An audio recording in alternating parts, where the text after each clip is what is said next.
live, hypothetically. Let's get the chat up just to make sure we are still here.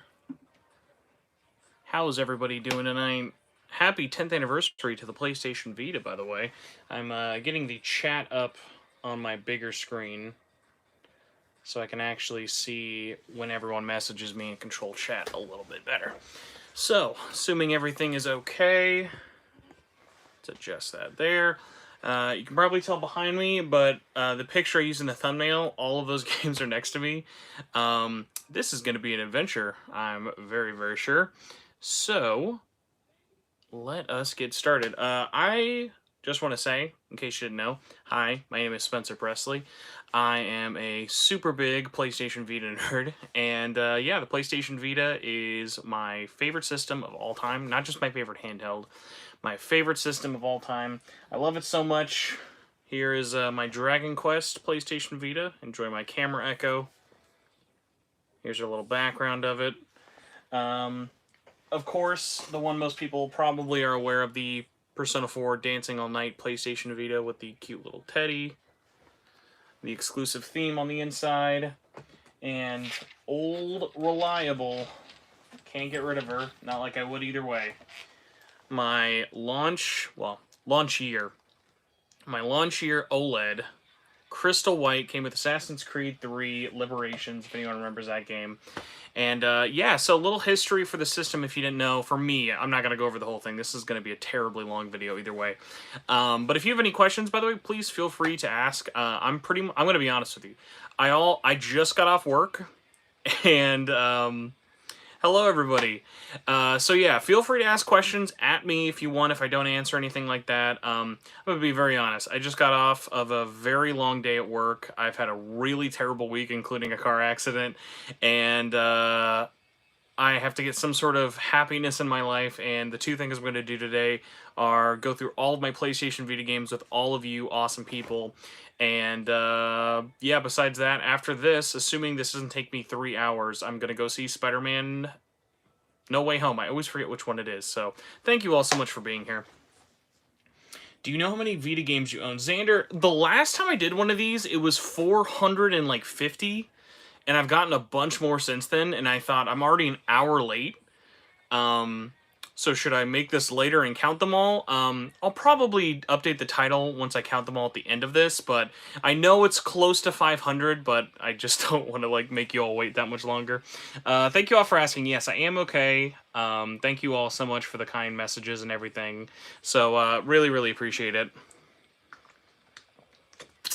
So in no particular order, we're just going to start with the Atlus games because they are right here as I punch the camera. So, first up, one of my favorite games that I'm still very salty never got released is... You know what? I might actually turn on the light and see how that looks. So, we have Catherine Full Body. Catherine Full Body is a Japanese exclusive version of Catherine Full Body. We got it only on PS4 at launch.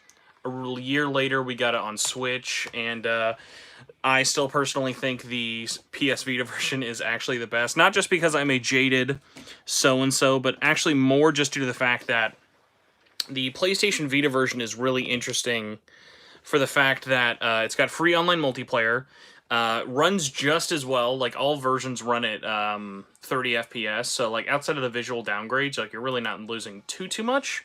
Okay, here's the bright light. There you go, that makes the games look way better. So there you go, professional lighting, everybody, even though I look like a homeless person. So, what do you think of the value of the Nahabino plush that is worth? I got mine, and it's huge. I don't know if I have room for it.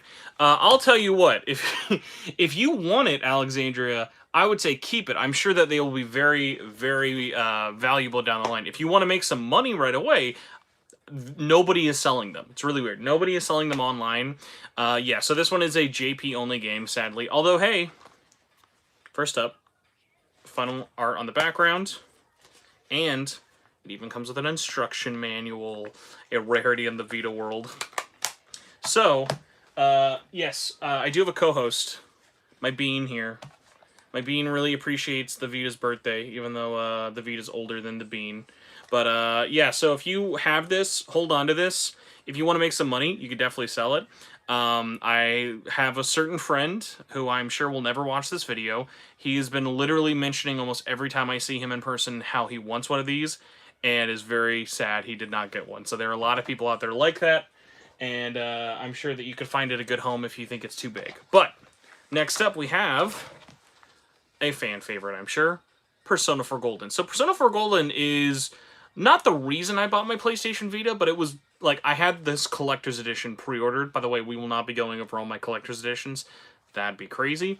If you would like to see a only collector's edition video, let me know. I could do that, like, probably hypothetically, but in terms of planning and life, I did not have time for this. So yes, Persona 4 Golden. Pre-ordered the collector's edition, one of my favorite games of all time. I would actually say it's not the PlayStation Vita's best game, but that's just because the PlayStation Vita has so many awesome games on it. So, next up we have Persona 4 Dancing All Night, the American copy, followed by Persona 3, Persona 4, and Persona 5 Dancing All the Time bundle, whatever. So, JP copy aside, because this came with my special edition Vita, shout out to these, because we will never let Atlus West forget. Atlus West, you could have made these physically in English. There was time, but they said no. Considering how poorly these games sold, I don't think anyone's going to blame them from a financial standards. From like a, hey, this is a bummer, these are digital only in English, huge bummer. Thankfully, these games sold super terribly in Japan, and even these in Japan are super, super easy to get on the cheap. So if you love Persona 4, if you love Persona 3, 4, or 5, these games made for the Vita, I know they're on PS4, but just plays best in my opinion. Although, that is a port I would love to see happen. If we can get Mommy or Daddy Atlus for the Anniversary Collection, I think that would be really, really cool. I hope we get Persona Dancing on PC and Switch in the future. Yeah, no, definitely. Xander, you bring up a great point. Like, it's one of those things of, like, that port would be so easy to make happen. Like, they already did the PS4 one, and it would just be, like, such a no-brainer of, like, just make those games happen, because, like, they're so fun, and, like, I think if you included all 3 games and all the DLC, you could probably get away for, like, $40 on like newer hardware. 30 if you want to make people happy, but that's a lot of licensing and stuff they got to kind of bring back if they include all the DLC. So I think 40 would be a little bit more realistic, but for all those games and all the DLC, that's a very, very true thing. Yeah, if you're a rhythm game fan, like the PlayStation Vita is such a goldmine for rhythm games. Like we're going to go over so many of them. And the crazy thing is, like, I don't even have that many Japanese only games, so like there are so many JP only games I'm missing still. But speaking of Asia, we are starting off with... I guess we'll do it like this. EastAsiaSoft. Actually, if we're doing EastAsiaSoft, we should technically do their first game, even though we're going to see it later. So, EastAsiaSoft. They are a publisher out of Asia, unsurprisingly with the name, and they were working with Limited Run, and they had published Soldier X2, Rainbow Moon, and I think that was it. They were going to do something else down the line, but they worked with Limited Run and thought, hey, this is a great idea. There's a community for these games, and they started doing originally for PS4 first, actually technically PC, but that's a whole other history video. So they started originally with their first game was a non-special edition. They printed 5,000 copies of these. Soldier X2. This is sealed because I have an open copy through Limited Run, and they're the exact same game. But this has a manual, reversible cover, and what's cool about this one is all the DLC is on the cart, so it is totally ready to go. And this is what kickstarted it. Ironically, that has the largest EastAsiaSoft run size out of any, so they did 5,000 for that because the original Limited Run copy sold out super, super fast. None of the rest ever did as many of that, but it was more of a thing of like Vita hype like kind of raised lowered, and I would say is probably at like its biggest fever pitch now, maybe tied with like 2016-17 Limited Run. So hard to get the exact ones. Hello, Collectible Corner. Thanks so much for popping in, and thank you all, everybody, for watching so far. So our first EastAsiaSoft title we're going to go through is Tachyon Project. So if you are not aware of, actually, as of this recording, EastAsiaSoft just sold their last 2 games, Moose Man and A Winter's Dream, I think it is. And the cool thing about that was It was 73 or 74 games. I have all of them but those last two that just came out today. I have all of them in hand, and the cool thing about their games is they're 35 bucks for the most part, give or take like one or two. And you get a nice outer box. Normally has some like embossment work like on the logo here. There is a, if you can tell, a number to show which copy you have. This one is 875 and comes with a game manual and CD, and also a little certificate kind of showing you how many of them were made. So this is just like one of my favorite things of like, I don't think all EastAsiaSoft games are like 10 out of 10 winners, but for the most part, I'm really glad to have them. I love the little number spine thing on here. The boxes are just big enough that I could never imagine getting rid of any of them. They're just really nice, really good quality. I've really enjoyed a lot of their games, and they have a lot that are physical only, so the only way to get them was through PlayAsia with EastAsiaSoft. So next up, we have a rare case of a game that has two variants, and I only have one, but I am not trying, I mean, I know where it is, I just need to actually buy it, but here we have Semi-Spheres. This is like a puzzle... Yeah, just like a puzzle game. It's like a twin-stick puzzle game here. And this is just like a really fun little like puzzle platform game. Not even platform. It's literally just you control left stick, right stick. It's like, think Brothers, remove the story, and very like kind of amoeba atmosphere. Very kind of interesting game here. This had 2,000 copies. 1,000 were orange. 1,000 were blue. I got orange, and I will be getting blue just because I've been looking at my collection. I'm not one for many doubles, but when it comes to variant covers or even like variant boxes, I'm a really big sucker for that stuff. So next up, we have Curse to Castilia EX. Really, really great game. It's basically like Ghosts and Goblins, but by a different developer. It's really, really solid, really, really hard. This was an interesting one of making collectors who like to line stuff up scream in pain, because this one is thicker and taller. This is thicker because it came with a hardcover art book along with the game and a manual and everything else. So this was a really, really nice one. This one I remember sold out pretty fast. So yeah, Curse Castilia EX is like on everything, but it's a really, really fun game. Cannot recommend it enough.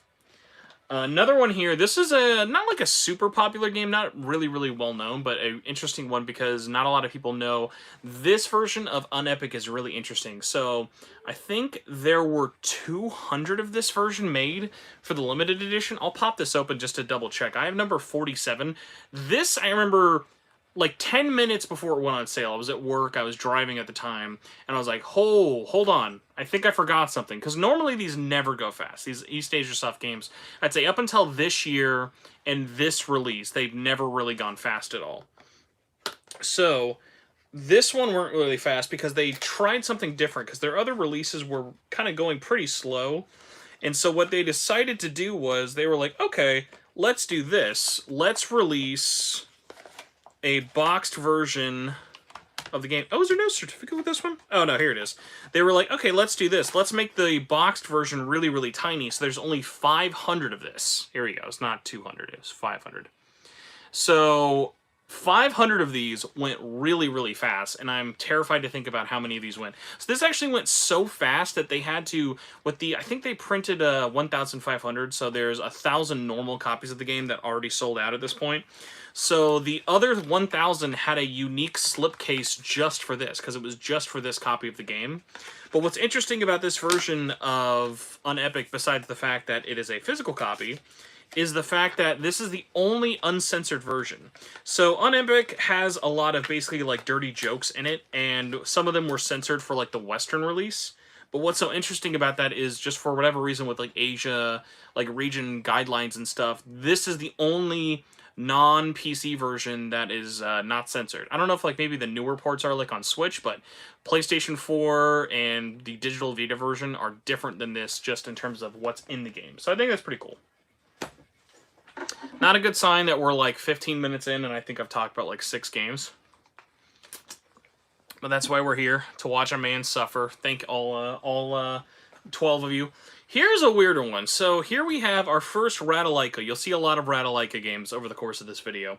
This is One More Dungeon. Think Minecraft meets think Minecraft aesthetic meets first-person dungeon RPG crawler. Not actually that bad. It's actually pretty interesting, and there's not a lot of games really out there like it. This one, instead of having a CD, decided to come with a keychain.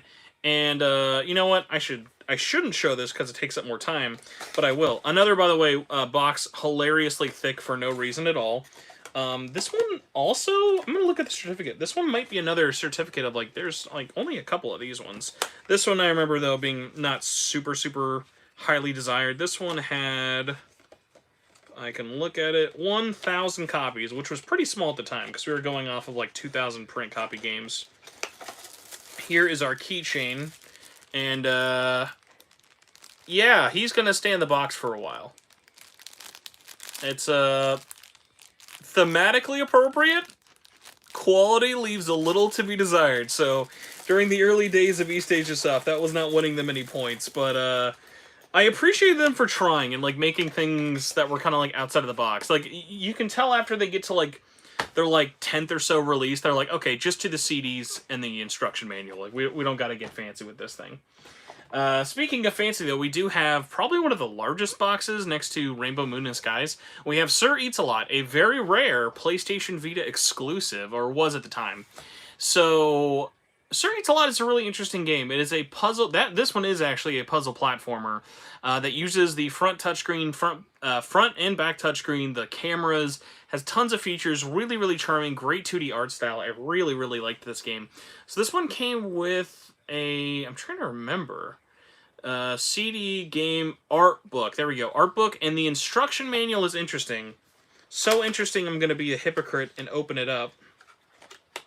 So this came with the game, and the instruction manual is super thick because it's not an instruction manual. I really love this. If the Sir Eats a Lot devs ever find this, you get so many bonus points for this. The instruction manual is on this super thick cardstock because it's all stickers from the game, and it's just such a cool little touch. I always really appreciated this. If Sir Eats a Lot 2 ever gets a chance to happen, which I highly doubt it will, such a super fun game. If you can play it on any platform, it's such a great experience, and was such a crazy story of like such a late game being a PlayStation Vita exclusive. Made me so happy. Oof, gotta go, Spencer. Finally, my time to go watch No Way Home. Oh, please, do not worry about that. Thank you so much. Talk about the most questionable purchase for the Vita. Oh, man. That's tough. I don't know. We might get to that. I don't even know, like, what my most questionable purchase would be. That's tough, yeah, because there's not, like, a immediate obvious one. So next up we have another duplicate, but this is just obviously for the collector's edition. This is Rainbow Moon. So Rainbow Moon is a really good RPG for the Vita. And this one was interesting. This was one of EastAsiaSoft's earlier, or actually first open pre-order games. So this was open pre-order for many months. And the cool thing about this one is this one comes with, another thing I have to open up and take more time and show you all, but it's worth it, a super cool little strategy guide book for reference. And when I mean like strategy guide for reference, I mean look at all those numbers and details. So not a hardcover or anything crazy like that, but it was a really nice little addition. Let's get this guy back in there. And then this was on open pre-order at the exact same time as Rainbow Skies. So Rainbow Skies was the incredibly long in development, and this thing is thick, by the way. This is like the thickest EastAsiaSoft Vita box out there.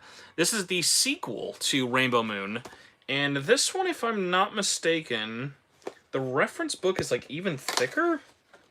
Yeah, this thing is like an actual thick ass book. This thing is just full color, really nice reference for the whole game, which for like a big RPG nerd like myself, I really appreciated that. So, big boxes aside, I think we're out of the way for big boxes. Yes, the rest of these will all be normal size, thankfully. We next have Reverie. Think Link to the Past with a New Zealand take on it, and it's really fun. This is another one that's like on everything. I cannot recommend this enough. Reverie, super cute, super fun. Next up, another Ratalaika classic. We have Devious Dungeons, which I think started as like a mobile, iOS, Android kind of game like that. Super simple, super cheap kind of game, but really fun. An easy platinum, but not like a mindless platinum. So fun game. Definitely not one you're going to think about too much after you beat it, though. Next up, let's flip these upside down.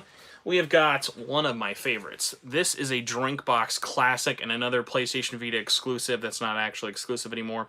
This is Severed. This is a first-person dungeon crawler meets touchscreen battler. Really, really interesting game. Super amazing art style. Great soundtrack. This had like 3,000 copies. Was on sale forever and cannot recommend it enough. If you want to play it on Wii U, Switch, I think there was a 3DS port of this. Like, it got ported everywhere because it was a Vita exclusive during a time where Sony marketed nothing about the PlayStation Vita. I think it came out in like 2017, maybe even. So this was super long coming, but really, really good. So fun, and I think the only physical version of Severed out there. Let's see here. Next up, we have a very unique Ratalaika game. So this one is, and by the way, when I say Ratalaika, they're the port house and publisher. They don't develop any unique games unless I'm forgetting anything.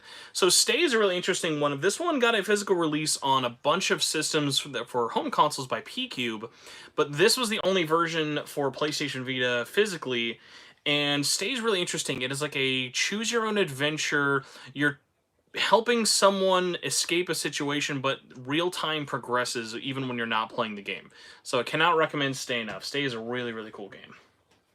If you are a fan of the Dreamcast or shmups, Fast Striker is really, really good. So Fast Striker is just like one of those classic like vertical shooters. Really, really hard. Really, really great soundtrack. Cannot recommend enough.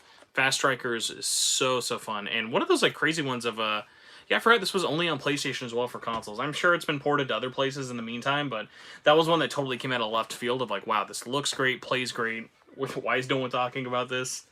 Next up, we have Super Destronauts DX. This is a rare game in the sense that this is the Intruders Edition, if you can tell right there. This is exclusive to the physical version where it includes Intruder mode, which I think was just like 1 or 2 modes extra into this one. Basically, Ratalaika did a lot of like really cheap like $5 ports, and they were like, okay, how do we make these like cheap $5 games unique for the physical version so that people don't think like charging $35 for all of this is a ripoff? And I kind of like that they like made a interesting twist of like, okay, if we're gonna charge extra for this, let's make the physical one interesting somehow. Most cases it was just throw in a platinum trophy. In other cases they would add in extra levels. Next up is first of many Dolores Entertainment games. Probably not super highly regarded one. Ghoul Boy, 2D pixel art. Fun, kind of glitchy. Not a regrettable platinum. A regrettably hard and long platinum is all I will say about that one. Do not regret it, but not a shining moment for the Vita. Next up, oh my gosh, this game, everybody. Paddle Box. Oh my gosh, what a great game. So think Punch-Out, where instead of a boxer, you are a super buff dude with the head of a duck, and it is you're platforming and jumping and exploring from a Punch-Out perspective behind the back, so you're just looking at this the whole time and moving around, and it's really, really cool. Like, trust me, like just like check it out. The art style, black and white, comic book aesthetic, really, really great game. Cannot recommend enough. Interesting one because this one's actually pretty rare. I'm not sure if it was just because of the amount that were made or if the quality is pretty interesting, but I'm the Hero. Think like 2D beat 'em up, but very, very stylish, very, very flashy. Pretty fun. Another one. This is the first EastAsiaSoft physical. I think I might be forgetting or getting my order mixed up. Furwind, another 2D pixel art game. Fun. Not like the most memorable. Another platinum I got that once it was done, it was like, okay. I've already forgotten about you after I got the platinum. This one very much hits close to home. Habroxia 1, another shmup. This is a 2D side-scrolling pixel art shmup where what's interesting about this one is you can fire in front of you and behind you, and this one is extra shout out to Barry, the developer who made this. Hello, Jag. Barry from Lilimo, great job on this game. Very excited for Perils of Baking remaster, remake, recooked edition, whatever you end up calling it. We will see a couple more Barry's games in a little bit. All right. Next up, oh my god, I don't even know how I want to stack this thing. Let's grab 10, I guess. Alrighty, so next up we have... Did I do this right? Okay, yes, I did. Next up we have... No? I definitely did this wrong. I skipped ahead like 20. So here, we will do this. Grab the other 10. Flip it up. Side down. There we go. Next up we have Devious Dungeon 2. If you like Devious Dungeon 1, Devious Dungeon 2 is literally just the first game with some more stuff and a different story. Not bad, not great, but serviceable. This one I could make a whole, like, ramble discussion about. Mercenary Kings, awesome game. It's Monster Hunter meets Metal Slug, and, yeah, this one is just such a delight, and... oh my gosh. Really, really good. Almost didn't get a physical release because Limited Run... basically just had this thing where they had a lot on their plate, and if you couldn't, like, basically if there was a thing you needed patched into your Vita game, Limited Run just either didn't have the runway to make it happen, or it was always way easier, I think, just to resubmit an Asian copy of the game with the patches than it was to make a physical copy with all the patches on a cart. Really, really weird, but EastAsiaSoft made this happen. Great game, awesome sprite work. If you enjoy the visual style of the Scott Pilgrim beat 'em up, it's by those people. Tribute Games, I don't know why I didn't say their name. Alrighty. Next up. Oh, well, I guess I can actually talk about these. Next up we have 2 copies of the same 2 games, but you'll see one of them again later. We have, which one is first? War Theater. War Theater and Mecha Wars Desert Ashes. This is the exclusive Indiegogo backer edition because originally these were supposed to be physical only through Indiegogo, and then the developer thought, hey, that would be really expensive and hard to do, and I think they were even late. Like, I think they were actually too late for the physical Vita cutoff, so they worked with EastAsiaSoft to get these copies produced and to make enough for a print run, so... you got those standard copies if you back through Indiegogo. Those are actually signed by the director, Luke Bernard. And if you bought them through EastAsiaSoft, you would get these EastAsiaSoft versions, which I'm throwing on myself for some reason. Oh, Jag, don't be mean.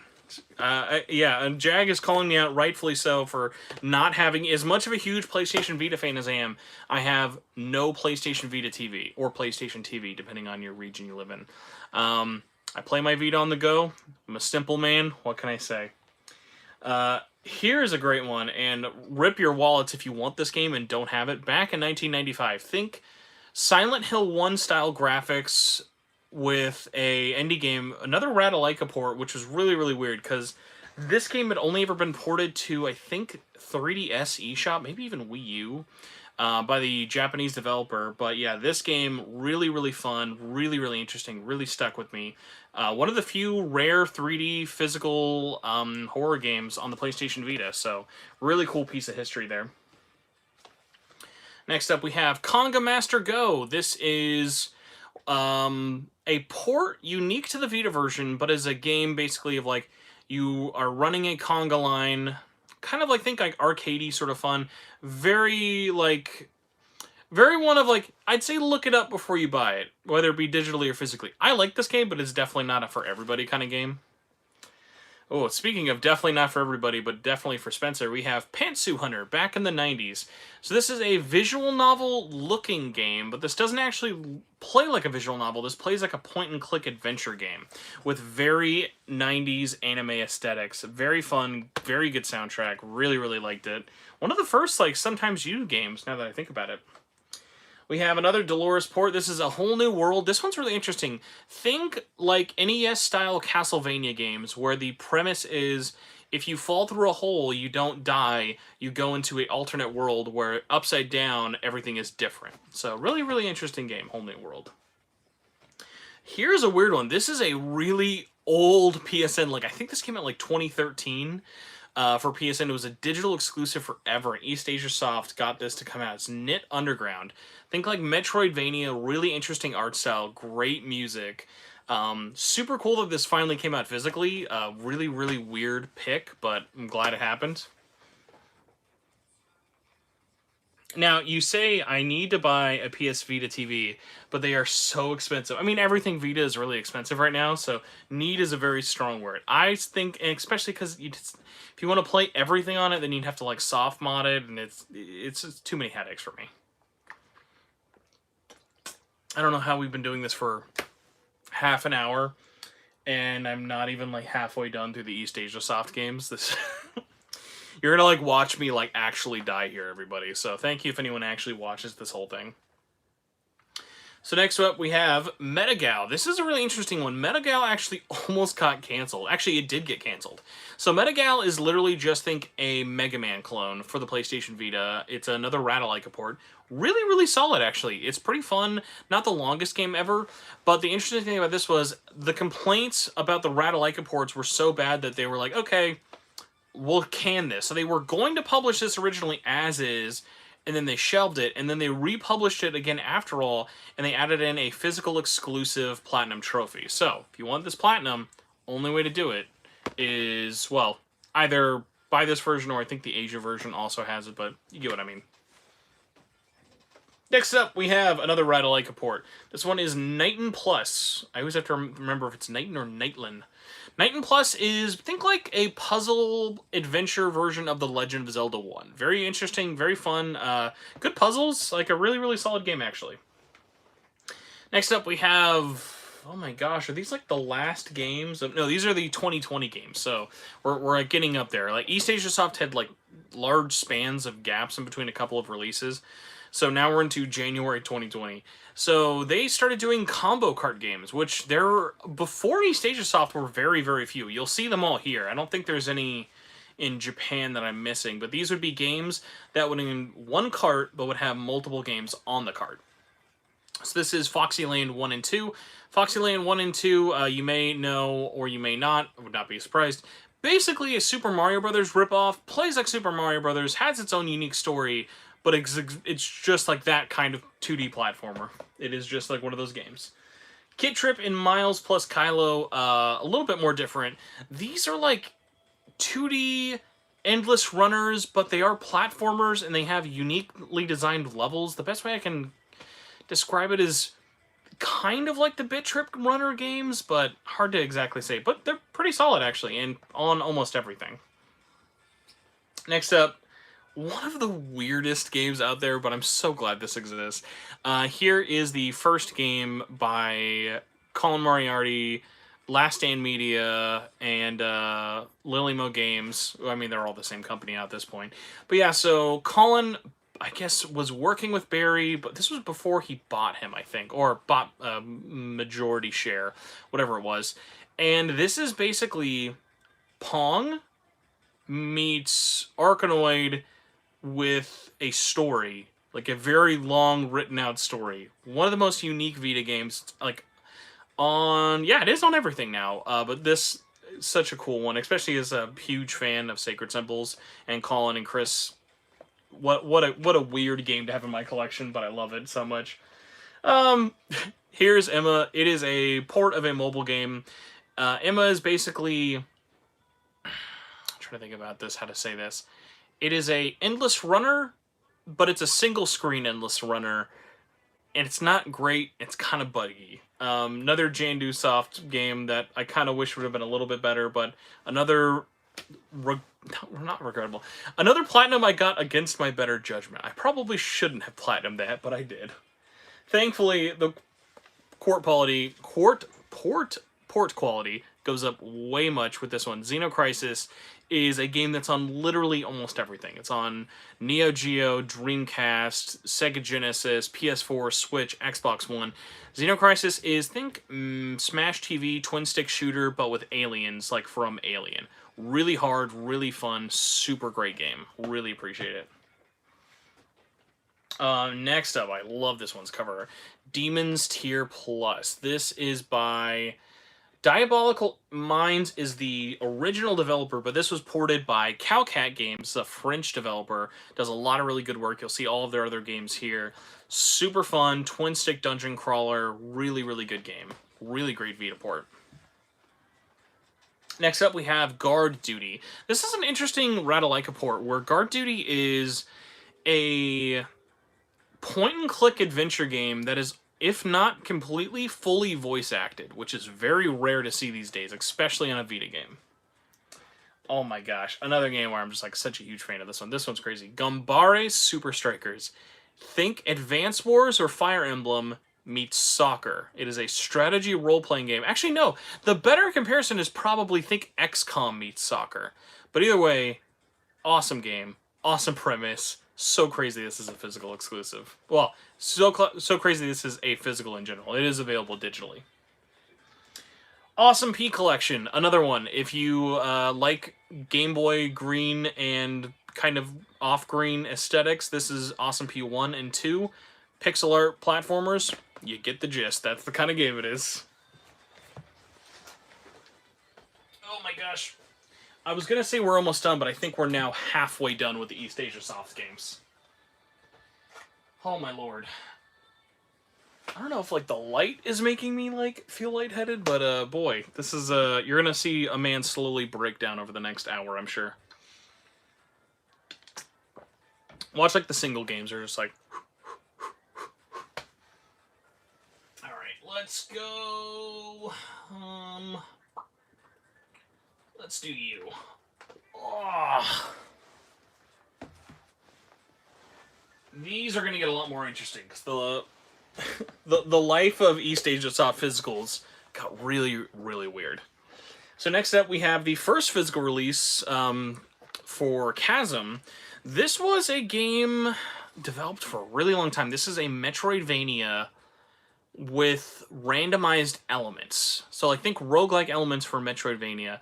Really interesting. Glad this finally got a physical release, especially on the Vita. Next up is Task Force Campas. Think a shmup. Not a great shmup, but it's okay. It's one of those. Oh my gosh. I shouldn't say a lot, but I do have to say a lot about this game. Root Double, I gotta get the full title. Root Double Before Crimes After Days Extended Edition.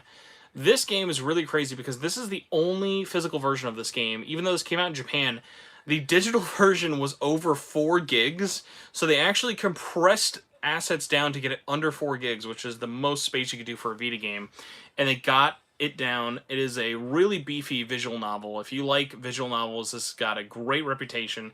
Thank you, Sekai Games, by the way, for listening to me and getting this to come out. One of the most expensive games from EastAsiaSoft. I think it was like $50.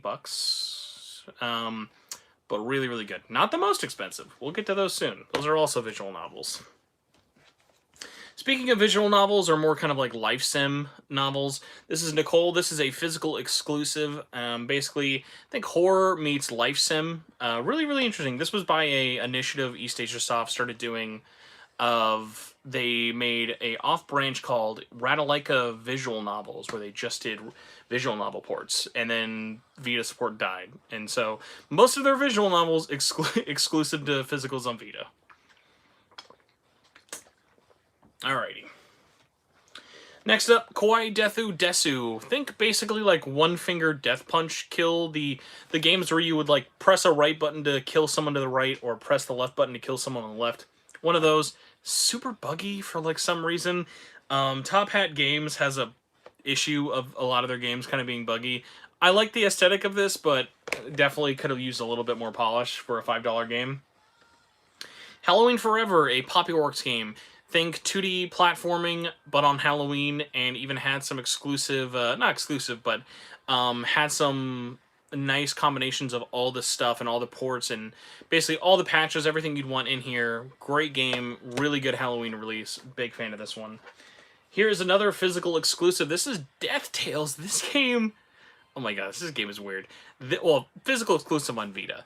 This game was announced like at PSX 2014 or E3 2014 maybe. Really long time coming. Pretty good game. Probably one of Arcade Distillery's like better, if not one of their best games. Really, really liked it. Oh, actually, I should say, patch this because you can't beat the game if this isn't patched. They did have a weird bug with that, but another game I really, really liked. Next up, we have, oh my god, this one's gonna kill me. Yume Utsusu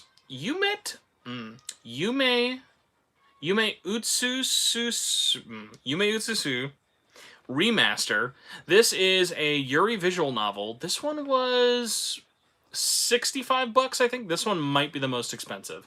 So this one came with a art book as well as a certificate and manual. This one's really interesting, whereas this was a super late visual novel release by Desica Games. Oh no, sorry. No, it was Desica Games. Yeah, Desica Games published this, and Kogado is the developer of this. So basically, two sisters are game devs. It's a visual novel. Really, really great art style. Super, super fun. And then here's the sequel, Re-After. This was $50.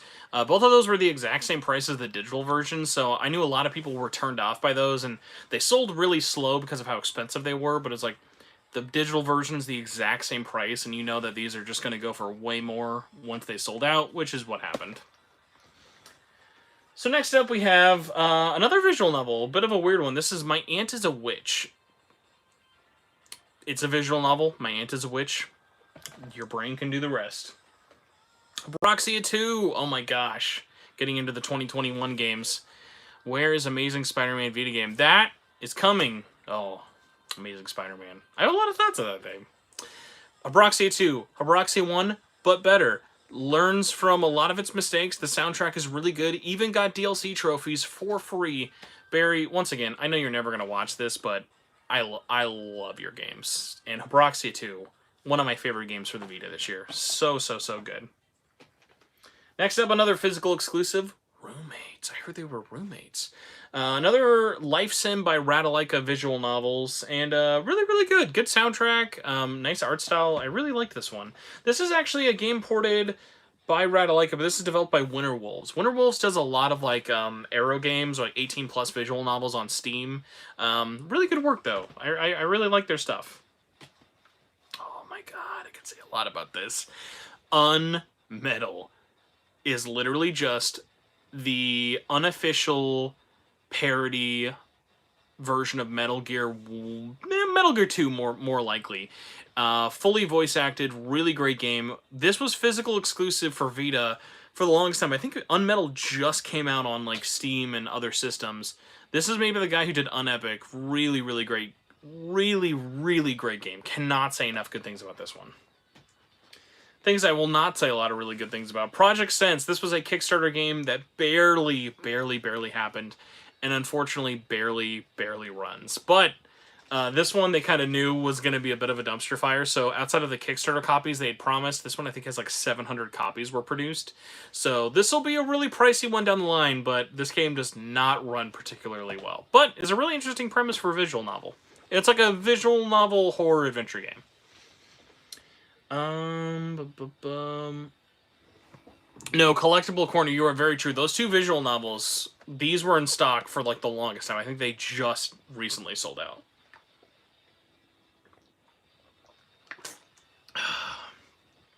How much you guys want to bet I'm going to have to take a water break during this podcast? This conversation. Next up, oh, here's a weird one. I really like this one. This is a weird one. Patchy Honor Roll. This is literally pachinko. Think Peggle, but if you get rid of enough bricks or pegs, whatever it is, women's clothes disappear. One trophy's really bugged, but I really like this game. This is a stupid game, but I really liked it.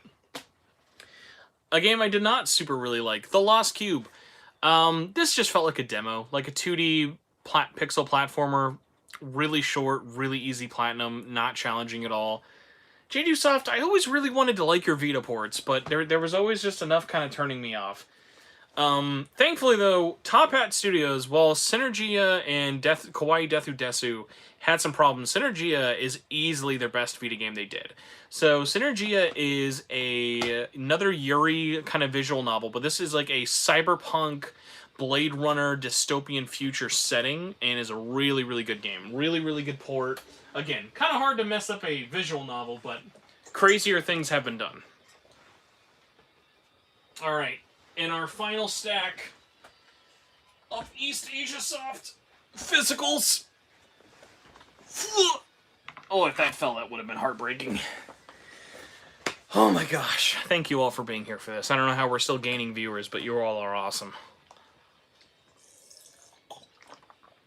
Okay. Next up, we have... Oh, we have a thing here. Cougar Gal. Spencer, if you want to have a Vita TV for the collection, I've been thinking of selling mine. I haven't touched it since I got my Vita into that. Cougar Gal, I appreciate that offer. That's really, really nice. I just know I would never use it. And, like, I feel like you could either make a lot of money selling it, and I would also probably be too cheap to buy it for what it's worth. So I appreciate that so much. But yeah, thank you so much for that. I really, really appreciate that. But again, I would just play my handheld one more. Next up, we have Super Skull Smash Go 2 Turbo. Another game by Poppy. You're going to see a couple more of them through limited run. They have one very big, notable game that they did. And this is another port house. Really, really glad that their last game was able to get a physical. Just a super fun, like, pixel platformer. Really good game. Here's one, the rare games I have that are still in stock. 88 Heroes. Simple platform. You are 88 different heroes. Each of them play and have different skills.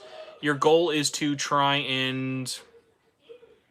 My wife is outside screaming about something, so I have no idea. I'm just going to assume it's Genshin related. Yeah, here's a game. This was by the guys who did, the guys and gals who did Xenocrisis. Still in stock. Nobody wants this game, apparently. It runs really well. It's a Vita exclusive port. Nobody wants it for some reason, and my only guess is that maybe they printed, like, there was 1,800 copies made, is maybe because it was at retail for clearance prices for a long time. That might be why, but it's a good game. Sadly, not a good game. Dungeons and Bombs. Think Bomberman meets a puzzle game, and it's really slow and really not fun. That's another platinum I just really wasted my time on. Oh my gosh, another game I want to say a lot on. I did a review for this, sorry I shouldn't, but Astro Aqua Kitty. Think Metroidvania, shmup, really great music, really great game. Cannot recommend. Pick this up on anything you can. Awesome game. Takotan. Another 2D side-scrolling shmup. It's fine, but another one of once you play it, you're not going to think about it a lot ever again. Oh, another great game. As I drop it on myself. Horizon Chase Turbo, another physical exclusive. This game, it's been ported to, like, everything. Is a really solid retro, think like Outrun type of racing game. And this is a physical exclusive by the awesome Brazilian team Cubite Game Studio. They have a couple other games I'm going to show later on. Super fun, super great release. Cannot recommend enough. Well, sold out, but it's a really, really great port of a really, really great game. Lux Slinger. I described this recently to a friend of think Western Cowboy Bebop anime, not the Netflix one. With, like, just a really interesting, like, pixel art aesthetic. Great soundtrack, great game, really, really interesting. Scourgebringer. Oh my gosh, this game is so hard, but so good. Scourgebringer is, think a roguelike, but crushingly hard difficulty, but with great accessibility, awesome music. Cannot recommend enough. Pushy and Pulley in Blockland. Think those, like, 2D block pushing games, but you have to do it by yourself. Would be more fun with 2 players, but another physical exclusive that's kind of fun to have. We have, oh, another one I really like. This was like the saving grace of Dolores Entertainment games. Indigo 7, otherwise known as I Promise This Is Not Scott Pilgrim. So Indigo 7 is literally the plot of Scott Pilgrim, except he's single, I guess. Road trip, you're in a band, and it's a puzzle game. Really interesting puzzles. You can actually do multiplayer with just one Vita system. Really interesting. It's a shame it's a physical exclusive, but it's really good. Brotherhood United, not physical exclusive. Pretty cheap. It's basically just think like chunkier 8-bit Metal Slug. Oh, I have a lot I could say about this, but Skull Pirates, physical exclusive Kickstarter version is coming to me. I backed this almost 4.5 years ago. This is a demo. It's not the full game. It's really disappointed. It's really disappointing what it ended up being. It's basically a modded version of Death Tales, and it really shows if you've played both. You can beat it in like less than 2 hours. The platinum is extremely grindy, and another one of I shouldn't have platinumed this, but I did because I have a problem.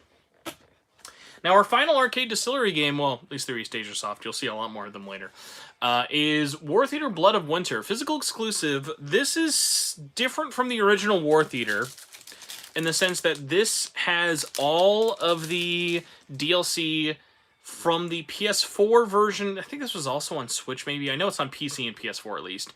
But this basically plays, I don't even think I described what they played like before. They're basically Fire Emblem or Advance Wars. Really great art style, interesting kind of games. Nice to have a version with all the DLC, even though it never actually had DLC on Vita before. So if you like that game, it's just, that's the best version of it to get. Collectible Corner, if you're actually playing Pushy Pulley right now, that is super awesome. I really appreciate that. And even better if you're playing it on Vita. Alright.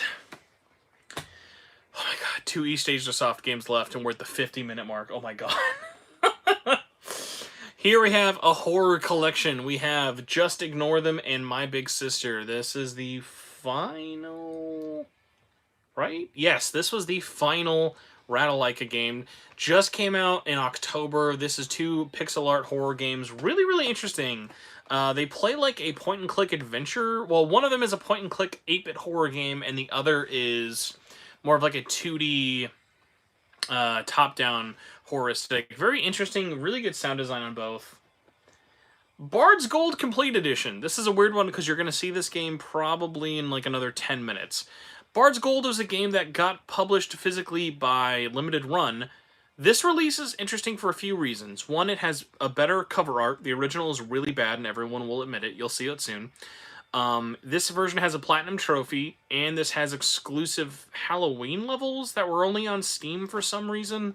I have no idea what to tell you, but hey, it's a physical version that only exists here, and I had to buy it because why are we stopping at the end? Okay, that's it for the copies I have to get up for. Well, I say until I have to start moving everything. Everybody, thank you for dealing with this with me. It's 9 o'clock right now. I have to go to a movie in an hour and a half, so we're going to try and make the impossible happen and finish this within another hour. I don't know if I've done any of these that are like over an hour on my channel, but we'll find out. Here, we'll do this. Instead of doing limited run, like I probably should be doing, we're going to do all of the Strictly Limited collection, all 6 of them. It did not last very long. Strictly Limited, great quality, really slow pace for doing everything else, though. So, 99 Vitas by the same port house who did Horizon Chase Zero. This is actually developed by them internally. It's a Brazilian game studio doing a game for a Brazilian video game podcast. 2D pixel art, really, really great graphics, super fun game. Oh, the one thing I will say I love about Strictly Limited is a great quality. I like how they have all their numbers listed for everything printed. Every one of their releases, I'm like, why is there no manual? I want a manual so bad. Kill 'em all. No Spider-Man spoilers, but I appreciate that you telling me you did see it. Next up, we have Bunny Must Die, Chelsea, and the Seven Devils. Really interesting. Oh, yeah, I described the other one. This is like, I think Cave Story meets Spelunky meets a Metroidvania, but without the roguelike elements. It's a very interesting game. The developer, I always forget their name.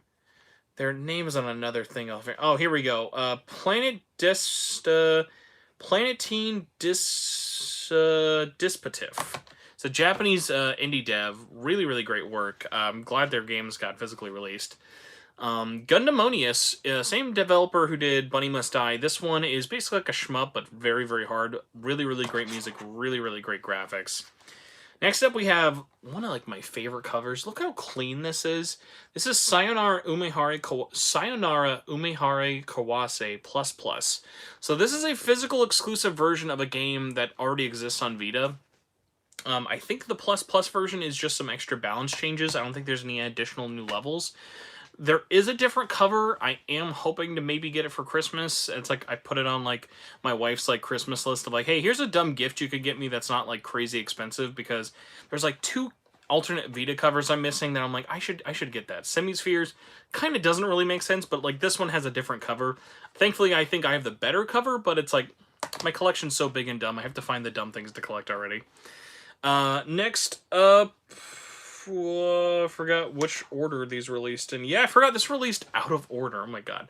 Necrosphere Deluxe. This is a 2-button Metroidvania. Really hard, really interesting, good comedy. Really popular in like the speedrun community too.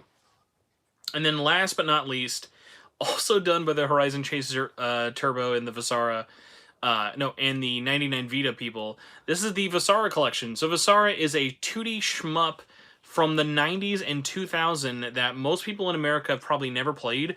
Really, really great game. Awesome port. They're doing another fighting game port. I just saw there's a demo on Xbox for, as I'm dropping everything, there's another demo they're doing on Xbox. But yeah, a really great studio out there. So again, if anyone from Cubite ever sees this, you guys do awesome, awesome work. All of you over there. Okay, I think at this point we have to do limited run, because I've been pushing this back for too much. But here we go. Limited run games, the one that started it all, Breach and Clear. It's just military XCOM. Not great, not bad, very underrated. Definitely not a FOMO game. If you're missing this, don't FOMO too hard. Also, still sad there's no number on the spine after all these years. Next up, we've got Saturday Morning RPG. I think, yeah, this one didn't have a manual, but they did include this little thank you for playing thing, and then they never did this ever again for any other limited run game, at least on Vita. Oh my god. Oddworld, new and tasty. So good. So glad this finally happened. Not the perfect port, not the best port, one of my favorite series. So glad it's on Vita. Futuridium. I've talked about so many of these limited run games. I think, like, unless it's a weird one, I'll mention it, but really, really great games. All of these sold out, so less to talk about. Way more people on YouTube have talked about limited run games, so for the rare examples, I'll pretty much try and blow through these. Which is really hard for me, because I like to talk about video games, if you couldn't tell. Zeo Drifter. As I said, I'm going to blow through these. I'm going to open this one up. The first, and not one of many, limited run Vita manuals. Good quality, actually. Full color. Little fun Metroidvania. Really great game. Jules, again, another dev I know will never see this video. You do such awesome work. Oh, there are not only one Oddworld on Vita, there are 3 physical Oddworlds on Vita. You will see them all soon. Octodad, Dadliest Catch. Everyone let Tom Taylorson, I don't know why I blanked on his name. No, he did a great job as Octodad, otherwise known as Zenkichi from Persona 5 Strikers. Yes, this octopus dad is Zenkichi. Let that sink in. Soldier X2, another awesome one by EastAsiaSoft. This is one of the games that kicked it off for the limited run in EastAsiaSoft Mountain you see before you, before they broke up, I guess. Rainbow Moon, interesting one here, is the very reminiscent of Final Fantasy cover. Kind of like, people always said, like, oh, this is so lazy, but like, as a huge Final Fantasy fan, I've always loved their clean covers. Glad to kind of see that with indie games. Dragon Fantasy Book 2, Special Edition, is physical exclusive to Vita. It's like some changes and bug fixes into this version. You'll see the first one later, but really, really great game. One Way Heroics, one of the rare Spike Chunsoft published games by Limited Run. And actually, that might be like the last one they did with Limited Run. Not counting like the weird distributed stuff. But yeah, Spike Chunsoft, you are a bunch of cowards. You should have published all your games physically and stopped making a bunch of them also hidden. Thomas Was Alone, great indie platformer. Stealth Inc., formerly known as Stealth Bastard, also very sad. Curve Studio was not able to do the sequel physically. Volume, oh, interesting thing about Volume, has a manual made by Tom Bethel. Foil highlight accent on the cover, and the spine, and the numbers, and not the last foil game you will see. There's, I think, a whopping 3. Now, speaking of Oddworld and 3, We have Oddworld Stranger's Wrath. Oddworld Stranger's Wrath, reversible cover. And our first of many variant convention exclusive covers. This is the first convention exclusive cover limited run ever did. This is Stranger's Wrath for PSX with a little note by Lauren Laning and Sherry McKenna on the back. Easily one of my favorite box arts of all time. Also one of my favorite games of all time. Oddworld Stranger's Wrath is so good. Lone Survivor.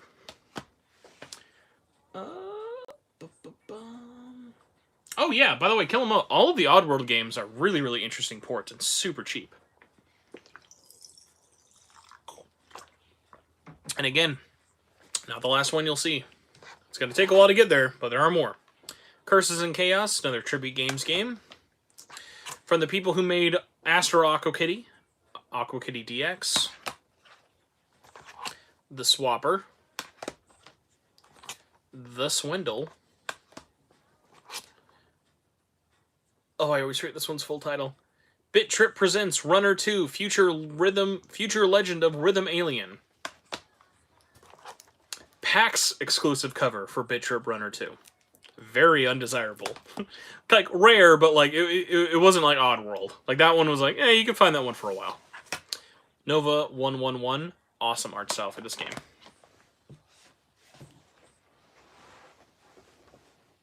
Oof.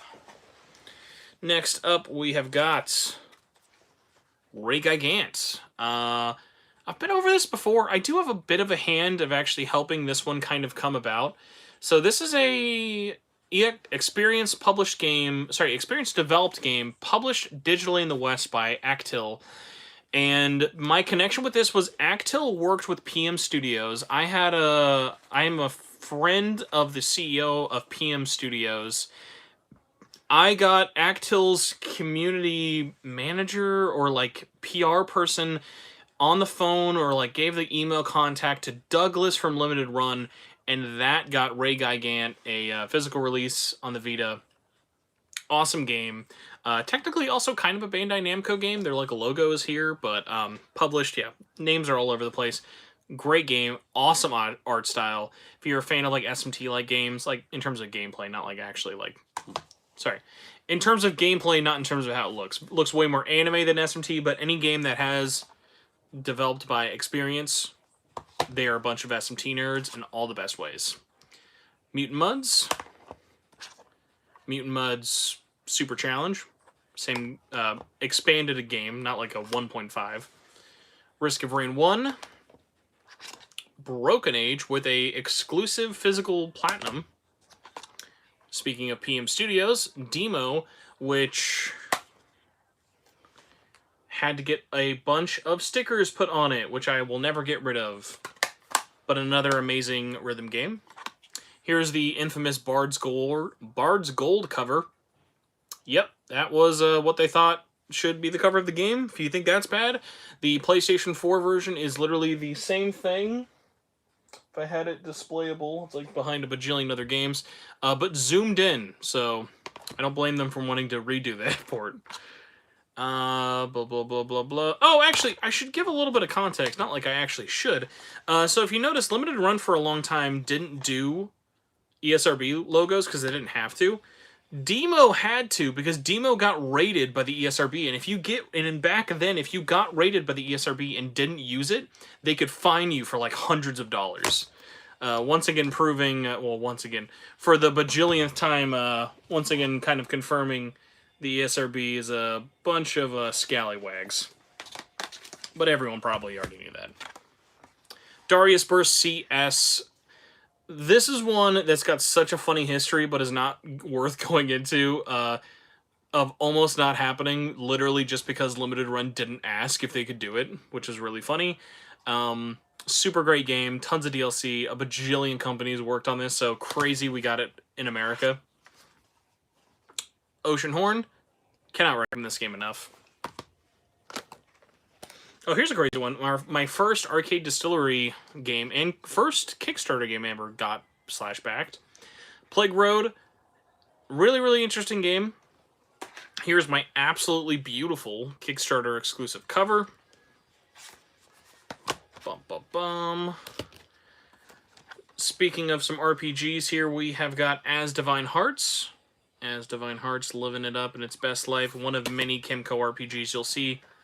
I have a sealed copy of Ys Origins. Ys Origins is reversible, which, like, I could display, but I also know it's under here, so I don't really need to own another copy. And then I have another copy of Ys Origins. The limited run version has a giant patch required to play it up to date, whereas the Asian version, which came out I think at the exact same time, if not earlier, has the patch on the cart. So, one of those weird games of like, you know what? You don't need the limited run version. Like, unless you're a big weirdo collector like me, like, you don't need that one. Mecho Tales, another arcade distillery game, and the first Vita game by Limited Run with the ESRB logo.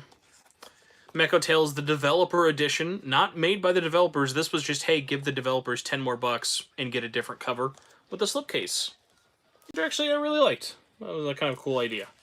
They never did that again. Did not have a good reception. Windjammers, oh my gosh, Windjammers 2 finally getting released next month as of this recording. Windjammers 1, great game. Such a classic, I love it.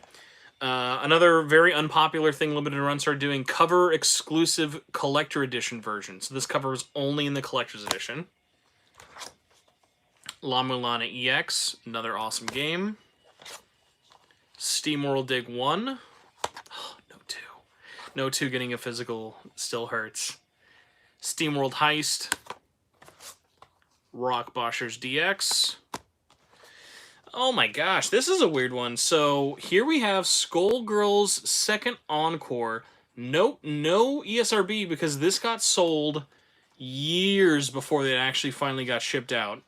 So this one is numbered. I have number 3962.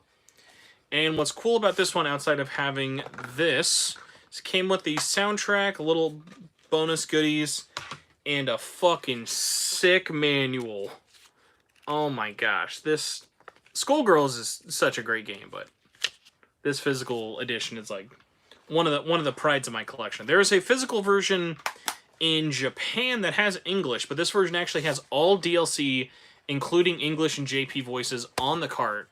So that is one of the rare definitive editions by Limited Run on the Vita.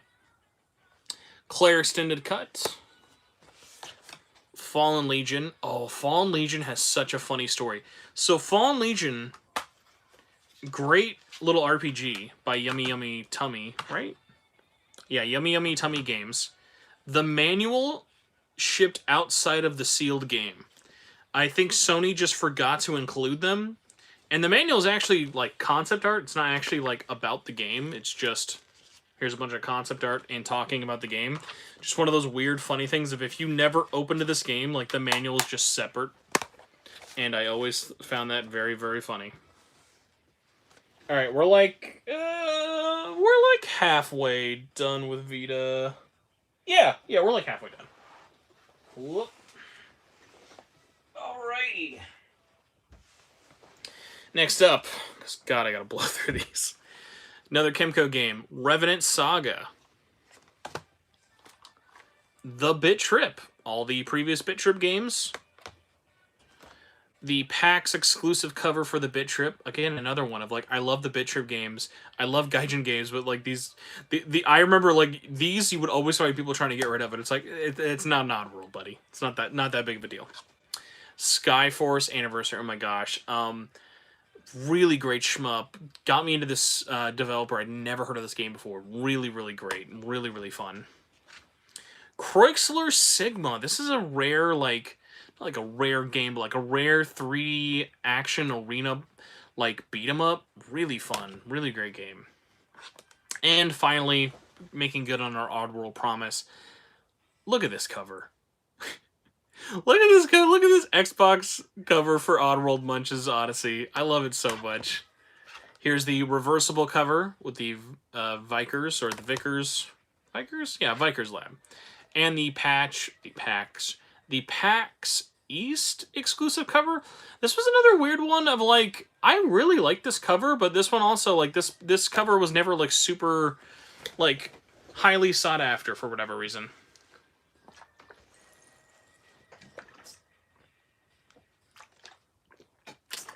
Okay. Another Poppy Games. This is Factotum 90. Nurse Love Addiction. This is by those people, I already forgot the name, but the one I butchered from EastAsiaSoft. Oregon Trail, not Oregon Trail. Home. Shout out to, what is it, Ben Rivers? I always forget his name. Yeah, Benjamin Rivers. You make awesome games, dude. Really, really like your stuff. Serial M1. Cosmic Star Heroine.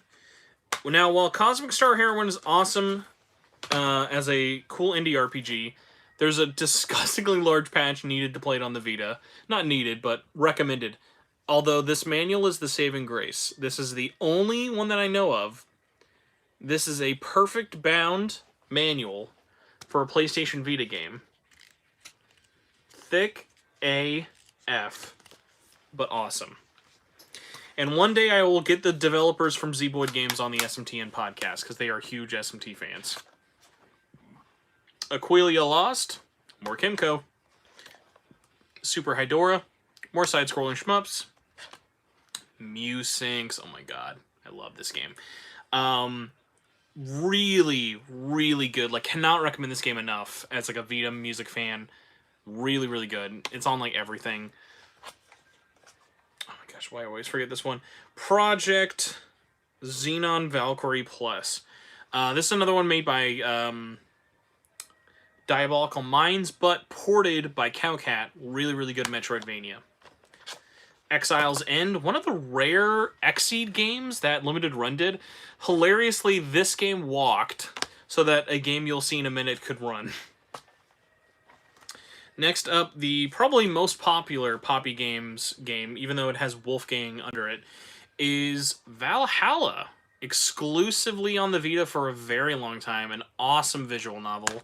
Cannot recommend enough. But that's like one. That's like recommending Undertale. Like, everyone knows Valhalla is really good, I hope. 2064, the game they thought couldn't happen. This was in development for Vita for a long, long, long time.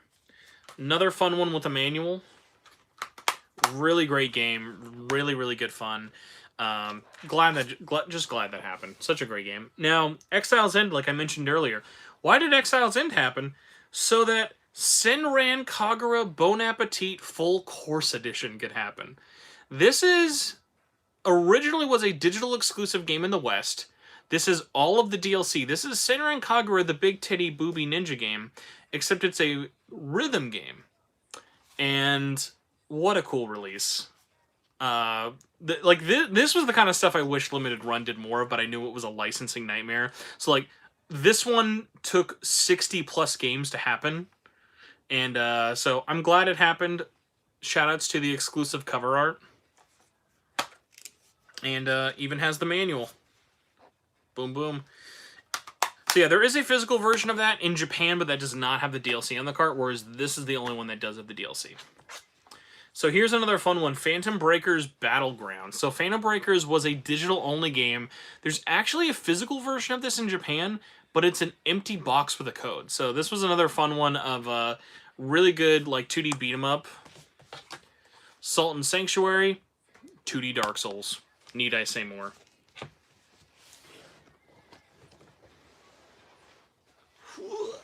Oh, almost dropped them. That would have been bad. Okay, Limited Run. I say you're almost done, but I've got like 40 games left. Hue. Good game. Neurovoider. Awesome game. Awesome manual. Bastion, oh my gosh. I'm really late to the party with this game. Everyone loves Supergiant. Bastion is so good. Really, really good game. Gunhouse. Collector's Nightmare. I mean, you could probably tell a little better with the light shining on it. This is Another World, a classic game. Really, really like this port. Defender's Quest. Dragon Sinker, another Kimco game. This one actually is just a straight up 2D, very like deliberate pixel art, like the old like Final Fantasies and stuff. So gets a little bit more of a pass. Serial 2, Serial but better. There's a lot I could say about this, but I will not bore you all. Night Trap, awesome game. Technically still unplatinumable, sadly. Really great. If you can play this, the Vita version is so weird. The only FMV game on the system. Tyler, thank you for making it happen. I know it was a pain in the butt. Alrighty. Our last variant cover on purpose, we have Rabby Ribby. This was another one that was a super duper long time coming for like no reason at all. Really great, though, they made unique cover art for the Western version. This one's actually censored. Like, one of these days I'll pull up the file again. I have the original file of, her original cover was her hand was, like, you could kind of see her hand, like, under the fabric like this for her butt. But the ESRB made them change it. It was really weird. This was, I think it was a PAX exclusive. I don't know if PAX got canceled at that point or what happened. But yes, this was supposed to be a convention exclusive, got delayed or something. There was only 500 of these made, and these are really, really hard to find. Race the Sun with a physical exclusive platinum. They started SNK, but they only got like 2 of them on Vita. It really sucks. King of Fighters 97, awesome port. Love KOF, love SNK. Needed like a million more of them. Iconoclast. Fern's Gate. Proteus, which might also have a physical exclusive platinum. This was another one I know was like kind of controversial just because it was like a way older game. Spelunky 1. Need I say more? It's Spelunky. Thank you for making this physical. Mutant Blob Attacks, another Drinkbox classic. Controversial as always because technically this hasn't fully shipped out to everybody yet. We're still waiting on the collector's edition, but here is Super Meat Boy with a reversible cover. Papers, Please. One of the best manuals because it's the entire in-game operations manual, so you can just play with it in RP. Guacamelee. I feel like I have those wrong in terms of order. Do I? Nope, that's correct. I don't know why you would spread those apart in terms of numbering them that way. Pix the Cat. I got this as a free PlayStation Plus game, and I've loved it ever since. Really great game. Forma 8, an awesome game, awesome manual, which is basically like another collector's art book, whatever. Deadbolt, yes. So think like this is by the Risk of Rain team. Very similar pixel art style. Really, really hard, but really, really fun game. All right, limited run is almost done. I think I have like 300 other games once we're done with that, but they are almost done. Oof. Alrighty. Limited run time. Let's go. Another... I think this was actually Exceed as well. Exceed or Marvelous. I mean, they're the same company, but... this was London Detective Mysteria. This was another late visual novel that everyone was really, really sad wasn't going to get a physical release. Surprise, surprise. Got a physical release. I was really hoping we could have gotten... Oh my gosh, I know. There were so many canceled SNK games. It really stinks.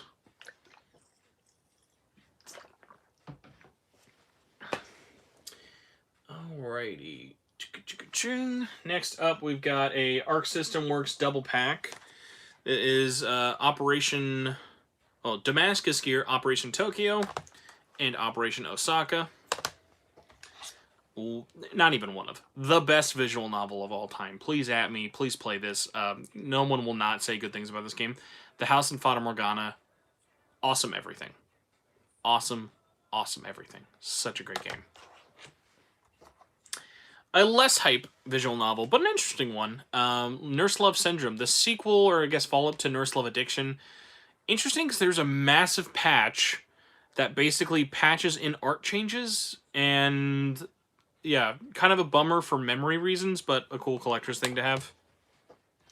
Dragon Fantasy 1. After 9 million years, Dragon Fantasy 2 had its original game put out physically. If you're a Dragon Quest fan, need I say more? This cover is awesome. Cronus Arc. I think the last... No, not even the last. Not even the last Kimco. There were a lot. Oh, this one was awesome. Bloodstained Curse of the Moon. This game went so fast. That game went so fast. It was so good. Atari Flashback Collection. It's like, what is it, 100 games? 150 games on this. Really good port. Rocket Birds 1. Ironically, most people don't know this. This game's actually known for actually being either developed or worked on by Lucas Pope, who did Papers, Please and Return of the Obra Dinn. Rocket Birds 2. Another Benjamin Rivers game. Alone with You. The last Kimco game, I think. Yes, this is actually the last one. Revenant Dogma. Super Mutant Alien Assault. If you've ever played Super Crate Game, it's basically just that. And another one I could make a bajillion link video about, but I won't talk about it again. Metal Slug 3, or the infamous Metal Slug 3 cover that Limited Run originally printed, and then ESRB saw there was a gun on the cover, and then they went, hey, you can't print a game with a game on the cover, with a gun on the cover pointed at the person, so they had to reprint all of these, but a couple of these went out, so then I got this one, and this is the one that most people have, and this one's really, really rare, but most people don't know the history behind the cover, so that's the whole story. Remember I said I wasn't going to say anything about that game?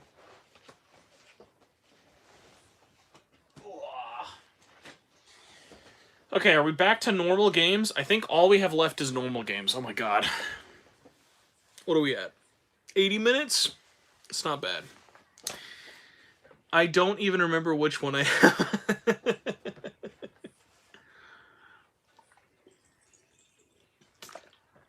Alright. Speed run time, because I know I've talked about these recently. Attack on Titan 2. Physical, JP exclusive. Warriors All-Stars, JP exclusive. Samurai Warriors, Son of Sanada. Or Spirit of Sanada? Spirit of Sanada. Berserk. Shin Sengoku Musou, otherwise known as Dynasty Warriors Godseekers. Toukiden 2, the last game made by the Persona 5 Strikers team. Well, before they made Strikers, you know what I mean.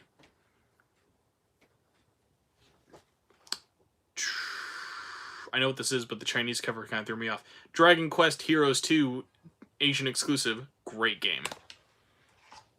Attack on Titan 1, also great game. Samurai Warriors 4 Empires. Good job, TJ, for having the gun cover. You win all the rarity points.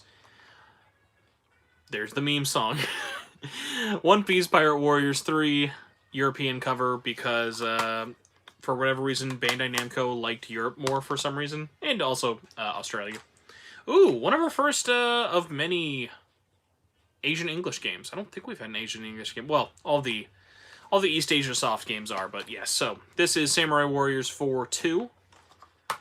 One of the interesting things about Koei Tecmo is they will have a little certificate of authenticity sticker on the front and back, like we do sport games in America, and I've never understood why, but I love it. Samurai Warriors Chronicles 3. Dynasty Warriors 8 Empires, one of the first games that got me into Asian English importing. Oh my gosh, yeah. If you've missed out on Asian English games, unfortunately, there was a time where they were littered the online markets, and yeah, now they're like the most coveted ones. Toukiden Kiwami, one of the very least talked about foil games. This is, if you can kind of tell, it's always terribly hard to pick up on camera, but all of this gold here for Samurai Warriors 4 is all foil. You just can't tell it on video for whatever reason. It picks up terribly. Dynasty Warriors Gundam Reborn. Dynasty Warriors 8 Extreme Legends Complete Edition. Warriors Orochi 2, which is technically 3 Ultimate.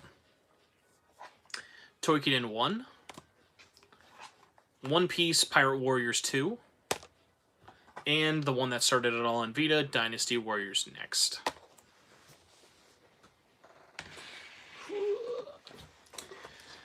Next one, it's going to make a lot of people mad if you don't have it.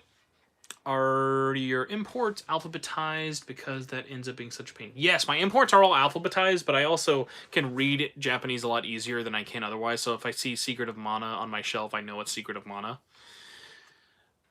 Asterisk Wars Phoenix Fiesta. Printed once. One of the first games that got me into English Asian importing. And one of the most expensive games on Vita. I bought this, I think, including shipping, was like $40, brand new. Pretty good game. Not worth the price it goes for online, but I really like this game. Here's a weird one. Adventure Time, Secret of the Nameless Kingdom is basically Way Forward, Make Link to the Past with Adventure Time. Years after it was delisted in America, there was a physical version published in Japan. And I'm a huge Adventure Time fan and just wanted to really get this game. Aegis of Earth, strategy game, pretty fun. Akiba's Beat. Akiba's Trip. Kill 'Em All, and very appropriate for what I'm going to be doing in the next less than an hour. Amazing Spider-Man. Okay, this is a weird one. I have to go over the history of this really quick. Amazing Spider-Man released in 2012 on almost all platforms except Wii U and Vita. In May of 2013, the Wii U version with all the DLC came out. On the same day the PS4 came out, Sony made Activision publish this version. It's the whole game, without the DLC, on the Vita, complete open world, and it weirdly runs really well and looks really good. Really hard to get, though, because Spider-Man is really popular, and this game got delisted. But not a bad game. Angry Birds Star Wars. I must have gotten this for like super cheap, and I was like, hey, this is delisted. Let's pick it up, and it's Angry Birds. It's like, it's not bad. Arno Surge Plus, another physical exclusive. No, this was a collector's edition exclusive. This was not at retail. Arcana Heart 3 Love Max. Arcana Heart 3 Love Max 5 exclamation points. Army Corps of Hell. It's Pikmin. But in hell. Assassin's Creed Chronicles. Assassin's Creed 3 Liberations. The game I got my Vita with. Atelier. Oh god, I'm not going to remember this. Eska and Logi Plus. Another not retail game. Atelier Shally Plus. Axiom Verge on the Vita.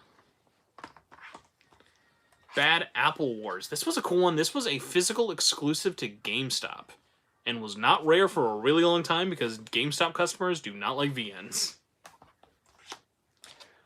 Bard's Tale, remastered and resnarkled. Why am I forgetting this one? This is a Red Arts game. This is technically limited, but like none of them are labeled anywhere, so it's like, just throw it over with everything else. Batman Arkham Origins Blackgate, really awesome game. Ben 10 Galactic Racing.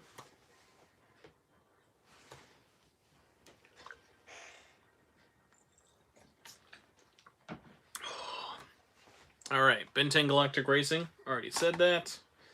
Another Red Art game, Bit Dungeon Plus. Had a brain fart there. Blaze Blue Trilogy Time. Blaze Blue Chrono Phantasm Extend. Blaze Blue Chrono Phantasm. And Blaze Blue Chrono Phantasm Extend. All good games. Really good Arc System Works stuff. Borderlands 2. Jeez, this was a pain to platinum. But I love Borderlands. Another interesting English exclusive, actually physical English exclusive as well, because this definitely could not have come out in the West. Bullet Girls Fantasia. Really weird game, but I like this. Really weird game, but I do like it. Oh, a Spencer favorite, Caligula. Originally a PlayStation Vita exclusive. Atlus sent it out to die in the West, sadly, but physical copy does exist. Call of Duty Black Ops Declassified. Not as bad as everyone says. Definitely not worth $50. Should have had zombies. Chaos Child. Child of Light. Came out the same day physically as Bloodborne. I will always remember that. Midnight launch. Civilization Revolution 2 Plus. Just look at Anime Abe Lincoln. What a crazy game. Code Realize Game Collection, which is funny and sad because there are more than just these two. But we have the original Code Realize Future Blessings, And then they went, oh shit, we can make another one. So, oh yeah, that's in this little collector sleeve. That was with the special edition. Could realize Winter Miracles. Caller X Mollis. There's a lot of Otome, so strap yourselves in. Conception 2, super underrated. Don't let anyone tell you this is weird for liking this game. Conception 2, better than Conception 1. Yeah, so that sleeve was only in the second Games Collector's Edition, which was extremely hard to find because they did not produce a lot of them. Corpse Party, Blood Drive, the alternate cover, because this cover is super, super cool. The Count Lucanor, the first Ratalaika game I ever got physically. I think actually the first Ratalaika physical in general. Most people might know this dev by its current game, Psycho Yuppie. Not on consoles physically yet, but a really, really good game. Although the Vita version is super buggy. I will say that. Criminal Girls 1. Criminal Girls 2. RAP to Image Pooch.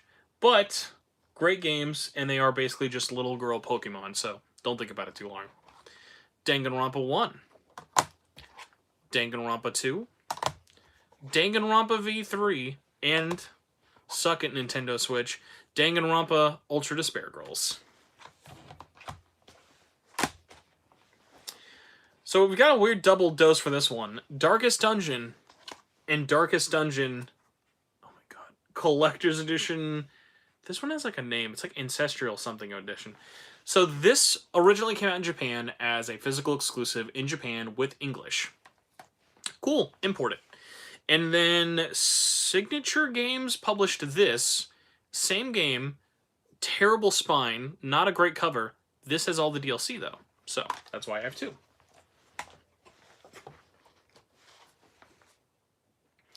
Yeah, Ultra Despair Girls not being on Switch is weird, but it's like one of those things of like, I'm sure it'll be on Switch eventually. So, just gotta stay optimistic. Dead or Alive 5+. Awesome fighting game. And amazing how good it runs on Vita. This is one I didn't own for a really long time. And it's like, when the Vita store closed, I got like, okay, I gotta get the expensive stuff while it's still expensive. Well, not as expensive. And I got Dead or Alive Extreme Beach Volleyball 3. This used to be everywhere. Like, the English version used to literally be everywhere. And, yeah, I own it now. It is a weird game. I'm glad I own it. I'll say that. I'm glad I own it. It's an interesting piece of Vita history. Deathmark. Oh, cannot say enough good stuff about Deathmark. Such a good game. Deception 4 Blood Ties. And the expanded sequel, Deception 4 The Nightmare Princess. I feel like that's asking for trouble. Let's put you here. There you go. Let's not make the whole pile crash down. Alrighty. I think we're almost done, but I also know we're not. Oh my gosh, yeah. Play Asia, that was like... That is their best-selling game ever. They sold so many copies of Dead or Alive 3. The Deer God. It's the Deer God. Demetrios, this is the actually only original game by Cowcat. I mentioned them a couple times before, but this is a adventure game by them. Really awesome. Check out their next game that's coming up. It's, oh my gosh, it's about a gator. Project something, Project Gorf, Project Galf. Just look at Cowcat on Twitter. They post dev updates all the time. I'm sorry, I'm like, my brain is like fried right now. Demon Gaze 1. The excellent Demon Gaze 2. All these by Experience. So remember, if you like SMT games, Experience is the way to go. Dengeki Bunko Fighting Climax. I cannot believe this got released physically by Sega. I'm so sad we didn't get the sequel. I will never forget, though, that it has this weird not instruction manual that came with it. It is basically the anime Super Smash Brothers of 2D fighting games, and I love it. I love it, love it, love it. And I should import the expanded sequel one of these days. Disgaea 3. Disgaea 4. Oh, Disney Infinity 2.0. You can see my Disney Infinity shelf right there with a bunch of other crap hiding it below, but This is the one that got me into it. If it wasn't for Disney Infinity 2.0, I would not have owned all the figures. DJ Max Technica Tune. I'm off to sleep. Hey, somebody's got to sleep watching this. I do not blame you. Thank you for watching, Collectible. Digimon Story Cyber Sleuth 1. Sadly now delisted. Hacker's Memory, the sequel. Really awesome games.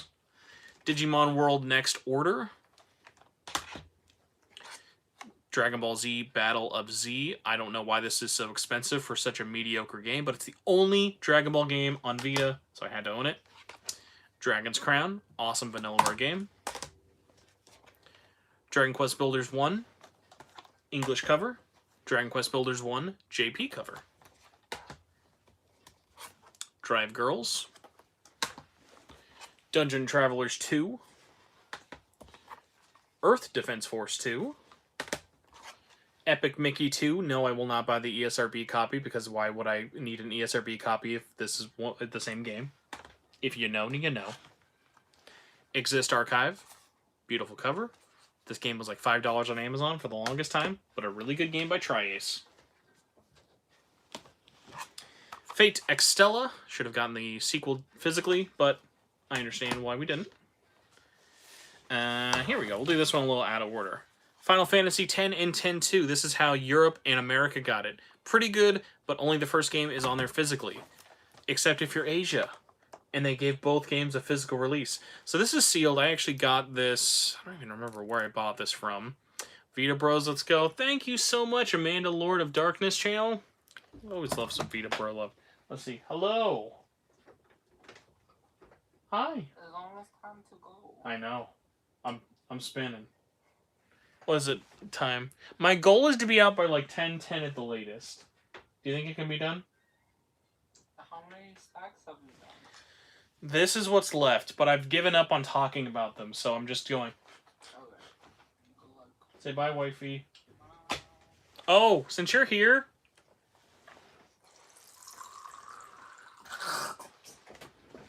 I desperately need water. You know you can show up on camera. No. Okay. My wife doesn't exist, everybody. I'm sorry.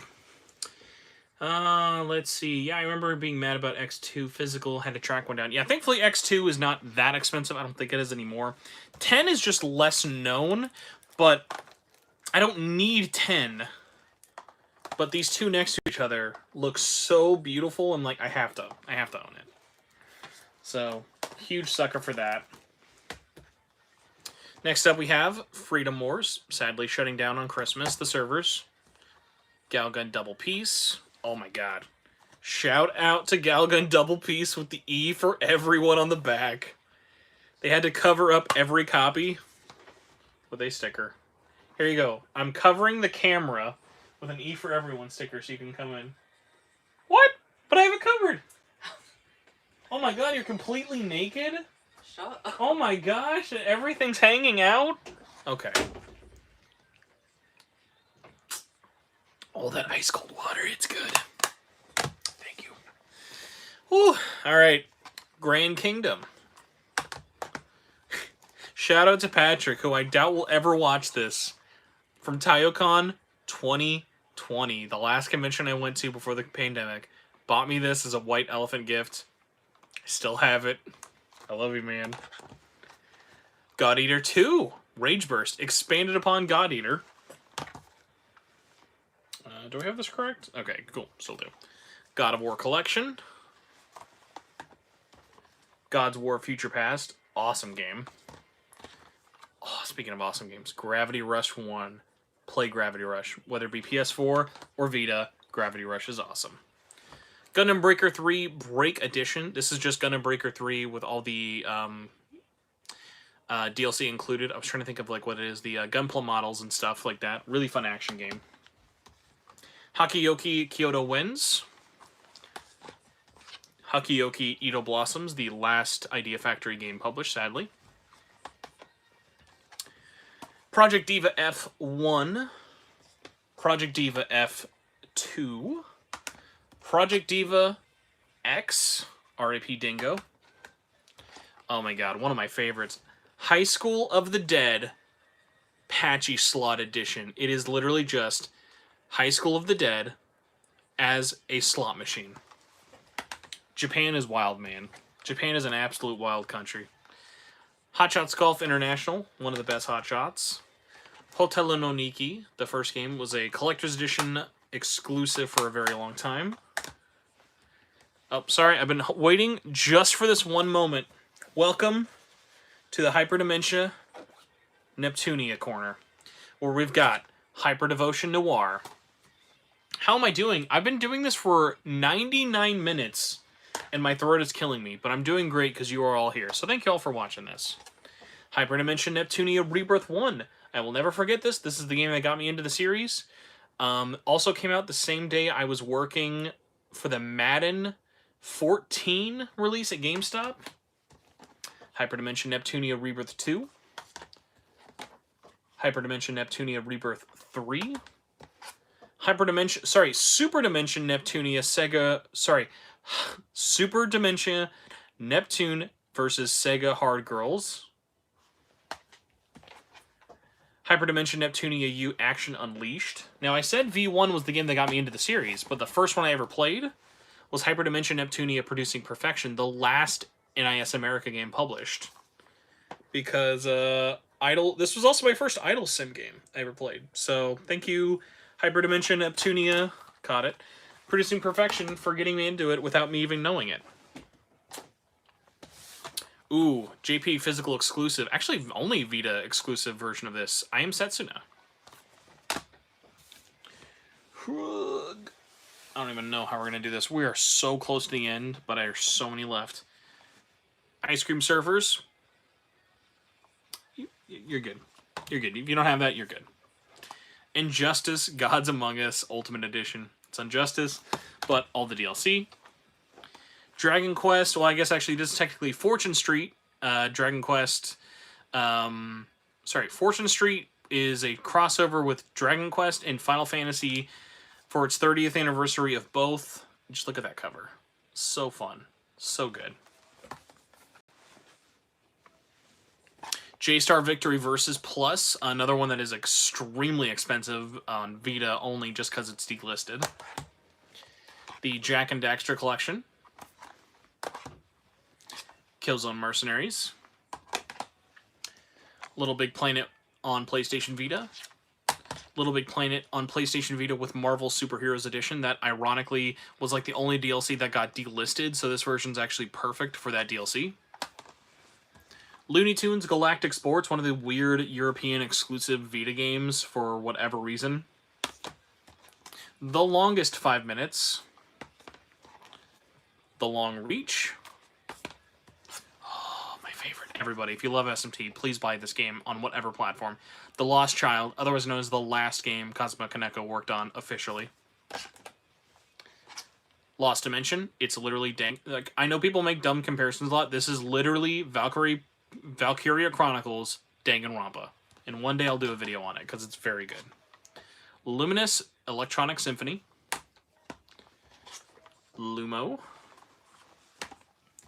Mary Skelter Nightmares. Another one I think is actually really, really rare. Oh, we gotta put the hat back on, because alphabets don't work.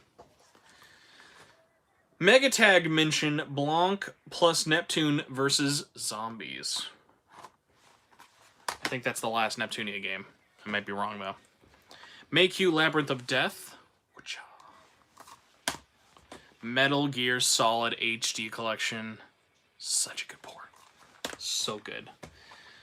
Here's a weird one. Michael Jackson The Experience HD. Actually a really good rhythm game. Like, so good I bought it for the local co-op multiplayer trophies that I did by myself, and yes, that is as sad as it sounds. Mind Zero, otherwise known as that game that's basically acquires, like, Persona 3 knockoff, but not actually Persona 3.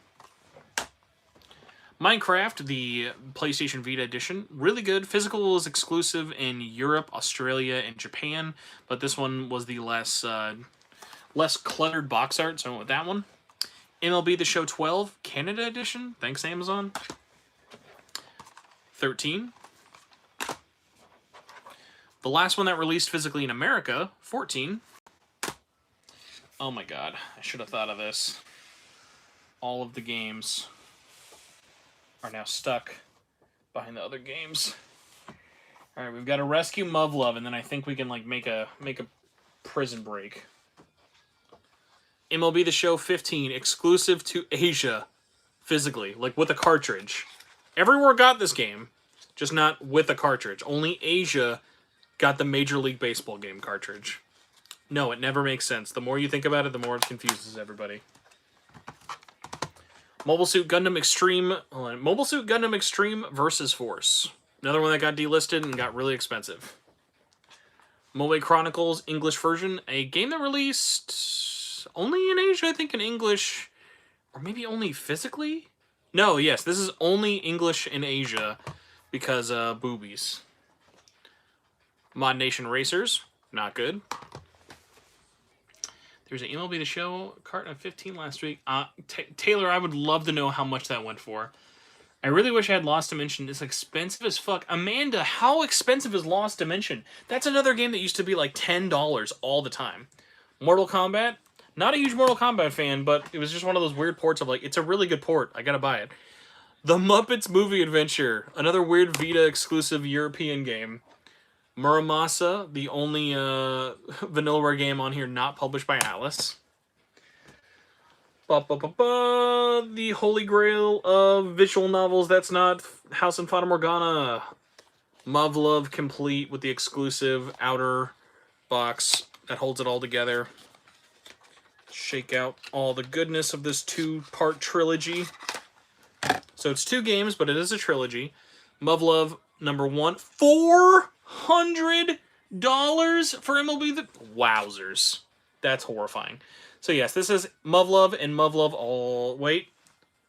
Oh god, I always forget what it is. Muv-Luv and Muv-Luv... It's Muv-Luv Extra and Muv-Luv Unlimited. And then Muv-Luv Alternative is the one that everyone is usually talking about when they say why is Muv-Luv the best, but you need to play both. The hilarious thing about Muv-Luv is that it is still only on Vita and PC. Natural Doctrine. Need for Speed Most Wanted. Super good. Actually made by Criterion. New Little King Story Plus. A rare Konami game. Only published in Europe, but does have a manual. Ninja Gaiden Sigma Plus. Ninja Gaiden 2 Sigma Plus. Like $100. Amanda, just for you, I promise I will find a copy of Lost Dimensions under $100. That is atrocious. Norn 9. Moritome Love. Odin Sphere Lafthausen.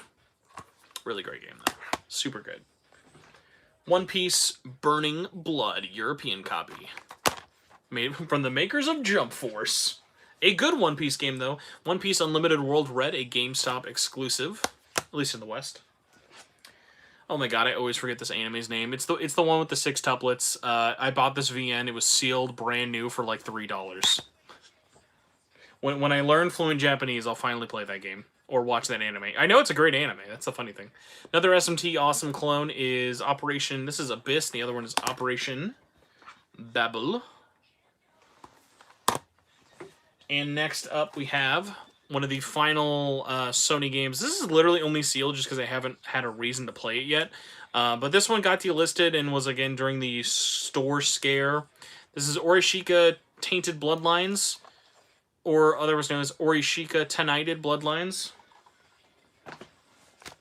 Alright, let's see if I can put this away without harming the world. Why did I do it this way? There you go. Haha. We're smart. We're super ready. This is a professional stream by professionals. Penny Punching Princess. Thank you, NIS, for the final Vita games. Period Cube. Awesome, awesome Atome game. Phineas and Ferb, Day of Doofenshmirtz. By the way, I cannot tell you guys how bad I have to go to the bathroom. PlayStation All-Stars Battle Royale. Don't listen to haters. This is a great game. Psychedelica, oh my gosh, of the Black Butterfly. And Psychedelica of the Ashen Hawk. You know, weirdly, like my right arm is sore from this. Let's switch up the arms. Why am I forgetting this? Psychopaths, Mandatory Happiness. Really interesting visual novel that I feel like not enough people talk about. Another interesting visual novel people don't talk about. Punchline. If you like the Zero Escape games, this is written by the guy who created Zero Escape. Just a lot more panties and a lot more world destruction, but a really good VN. Puyo Puyo Tetris 1. Well, I say that, but the sequel didn't come, but yeah. Puyo Puyo Tetris 1. Ragnarok Odyssey Ace. One of many Monster Hunter clones we will see. Sorry, that was Ragnarok Odyssey. This is H. Thank you. Again, Amanda. Thank you for loving Punchline. You're winning all the cool kids points.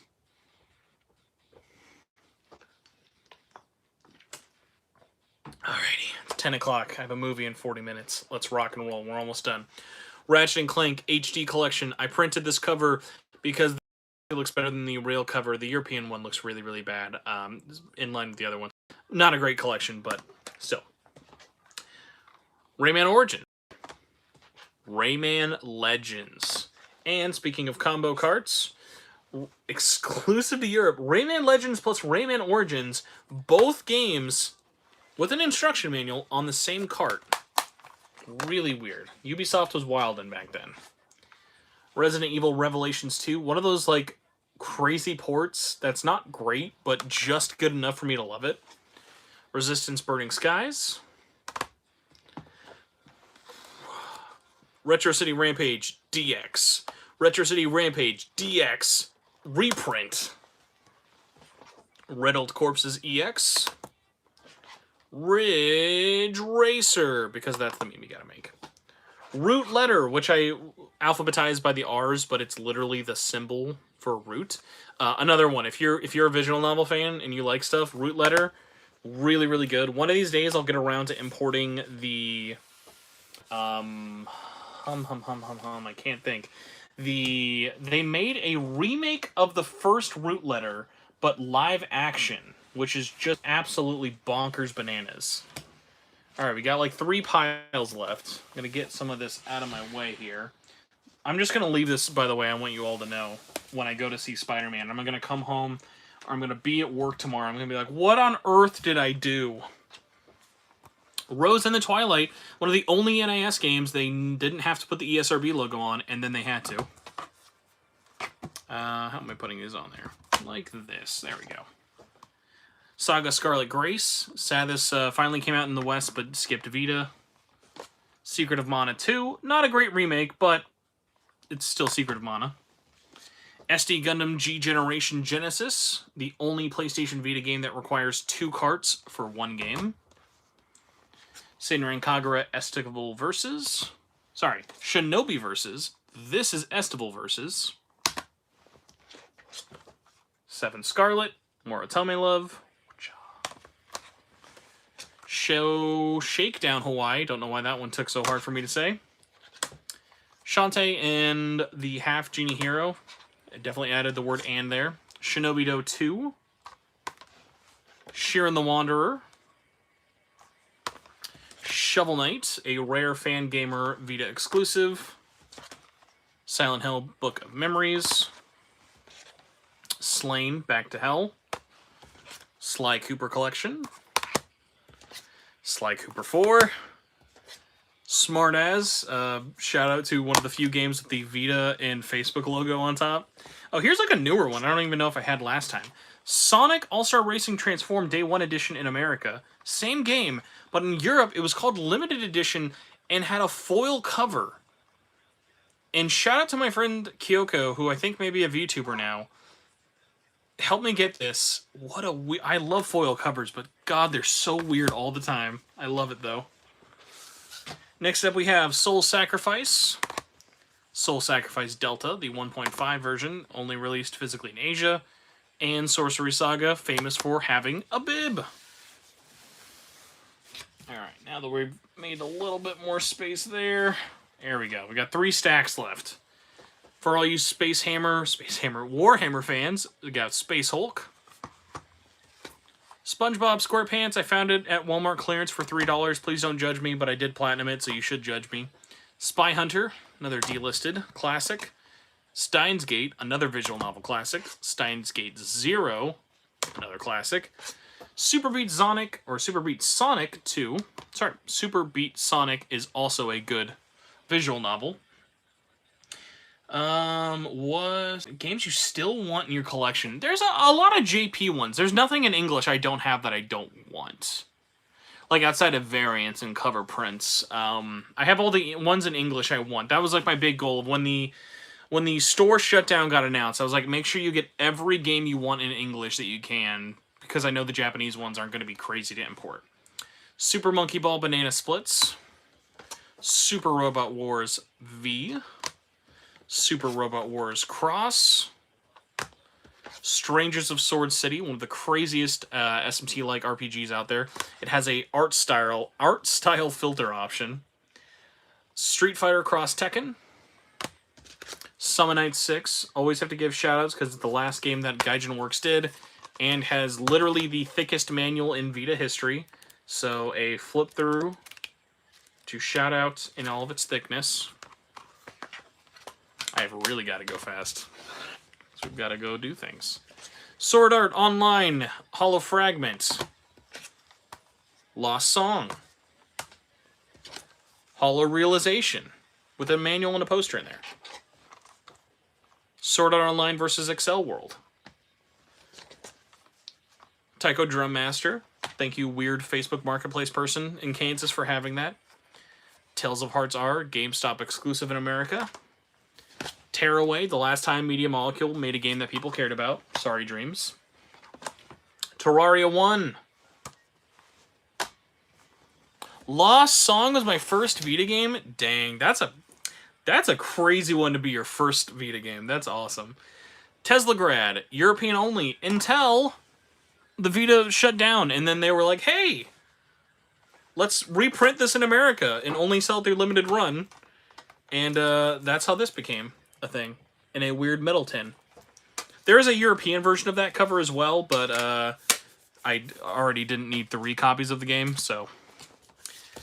Tetris Ultimate, otherwise known as my mom and dad couldn't afford me Puyo Puyo Tetris, so I got this at Bookman's for $5. Rarest Vita game is really hard. I could probably do favorite Vita game before I do rarest. Rarest is probably either going to be any of my Asian English games or one of my collector's editions. That's really, really hard. So funnily enough, I'm too much of a jaded .hack fan to actually, like, be into Sword Art, but I have the games if I want to try. So if the time comes, I'm ready to become a fanboy. All right, I've got 2 stacks left, and I'm actually going to explode. We're almost at 2 hours. Tokyo Tattoo Girls. Really weird game that no one ever talks about. Tokyo Twilight Hunters. Great game. We needed the expanded sequel on Vita, but I get it. It sold really bad. Tokyo Xanadu. Touch My Katamari. Favorite... I can't... Oh, man, that's hard. Hello. It's time to go. I know. Almost. Gotta just say some Lego games, then I'm free. Whew. Okay. Gotta hurry. 5 times speed. 5 times speed? Yeah. I don't think my voice can do that, but I will try. Trails of Cold Steel 1. That's a masterpiece. Please play it. Not an actual masterpiece, but you know what I mean. Trails of Cold Steel 2. Great game. Please play them both. Trillion with an actual trillion zeros there. God of Destruction. Great game. Ultimate Marvel vs. Capcom 3. Probably one of the best fighting games on Vita. Uncharted Golden Abyss. Really great. Don't sleep on it. Super awesome game by Bend. Undertale. I was super late to playing this. Has one of the coolest manuals in the whole system because it looks like a book. Awesome, awesome, awesome game. Unit 13. RIP, because this version never came out in English. Uppers. Utawari Ramono 1. Never got a physical release in America, but we did get it digitally. Utawari Ramono 2. Utawari Ramono 3. Valkyria Chronicles 3, the one that... Sorry, Valkyria Chronicles, the spinoff, the one before 4, but no one actually likes it, but it did come to Vita in America. I think? Yeah, it did come to America. Valkyrie Drive. Valhalla Knights 3. We're almost there. Velocity 2X, notable for having a very rare manual that you had to get shipped to you by the very not cool publisher. Virtual Tennis 4, very rare edition because tennis licenses. Walking Dead Season 1, complete with all the DLC. Walking Dead Season 2 runs really bad, but I love Walking Dead. Lego Power Hour, in no particular order because I picked them up in the wrong way. Lego Star Wars Force Unleashed. Lego Avengers. Speaking of Marvel. Lego Jurassic World. Lego Ninjago 2. You got it. Lego Batman 3. Lego Ninjago 1. Lego Hobbit. Lego Movie. Lego Marvel. Lego Chima. Lego Lord of the Rings. Lego Batman 2. Why was the first one Lego Harry Potter years 5 through 7, but not years 1 through 4? Okay, our final stack. We're almost done. I've really got to go. Like, A to the bathroom and B to the movies. So thank you all so much for waiting through this with me. Oh my gosh, we're like at 2 hours. Wipeout 2048. Love this. Thank you, Ninjago Love. I've actually heard Ninjago's not bad on Vita. World of Final Fantasy, one of my favorite games of all time. No one talks about it enough on the system. Really great. Wolf Among Us, I was so late to this. This game is so good. Really performs bad on Vita, but it's such a good game. Crossblade. Crossblade's expanded sequel. Yomawari, Night Alone. Yomawari, Midnight Shadows. The actual full complete version of Ys Origins. Look at the Asian cover, way better. Ys Memories of Celceta. Ys 8, another really expensive game. The Nonary games, which is 999 and Virtue's Last Reward. Virtue's Last Reward. And Zero Time Dilemma. 2 hours. 2-hour stream. I don't know if that was longer or shorter than my last one. My throat is dead. Thank God Spider-Man is 3 hours. I've really got to go. Thank you all for watching this. How I didn't have like one person who fell asleep and left this on is absolutely crazy. Like I said, I love the PlayStation Vita so much. One of my favorite systems. I play it all the time. But I gotta go see Spider-Man. Hopefully you enjoyed this. Happy 10th anniversary PlayStation Vita. There's 10 right there. Oh, I really gotta go. Thank you all so much for watching. Amanda, I will look for a copy of Lost Dimensions that's cheaper than $80 for you. If you enjoyed this video and have just now discovered my channel, I'm very sorry. Please consider subscribing. I'm crazy and think I can get to 6K before the end of the year. I don't actually think that'll happen, but I'd really like for that to happen. Either way, I've got to go. See you all later. My head is too fat for this, even if I didn't have poofy hair. Thank you all so much. Have an awesome night. I love you all. My wife's probably annoyed at me. We're probably not going to be late because there's always like 3 hours of trailers. So, goodbye. Peace.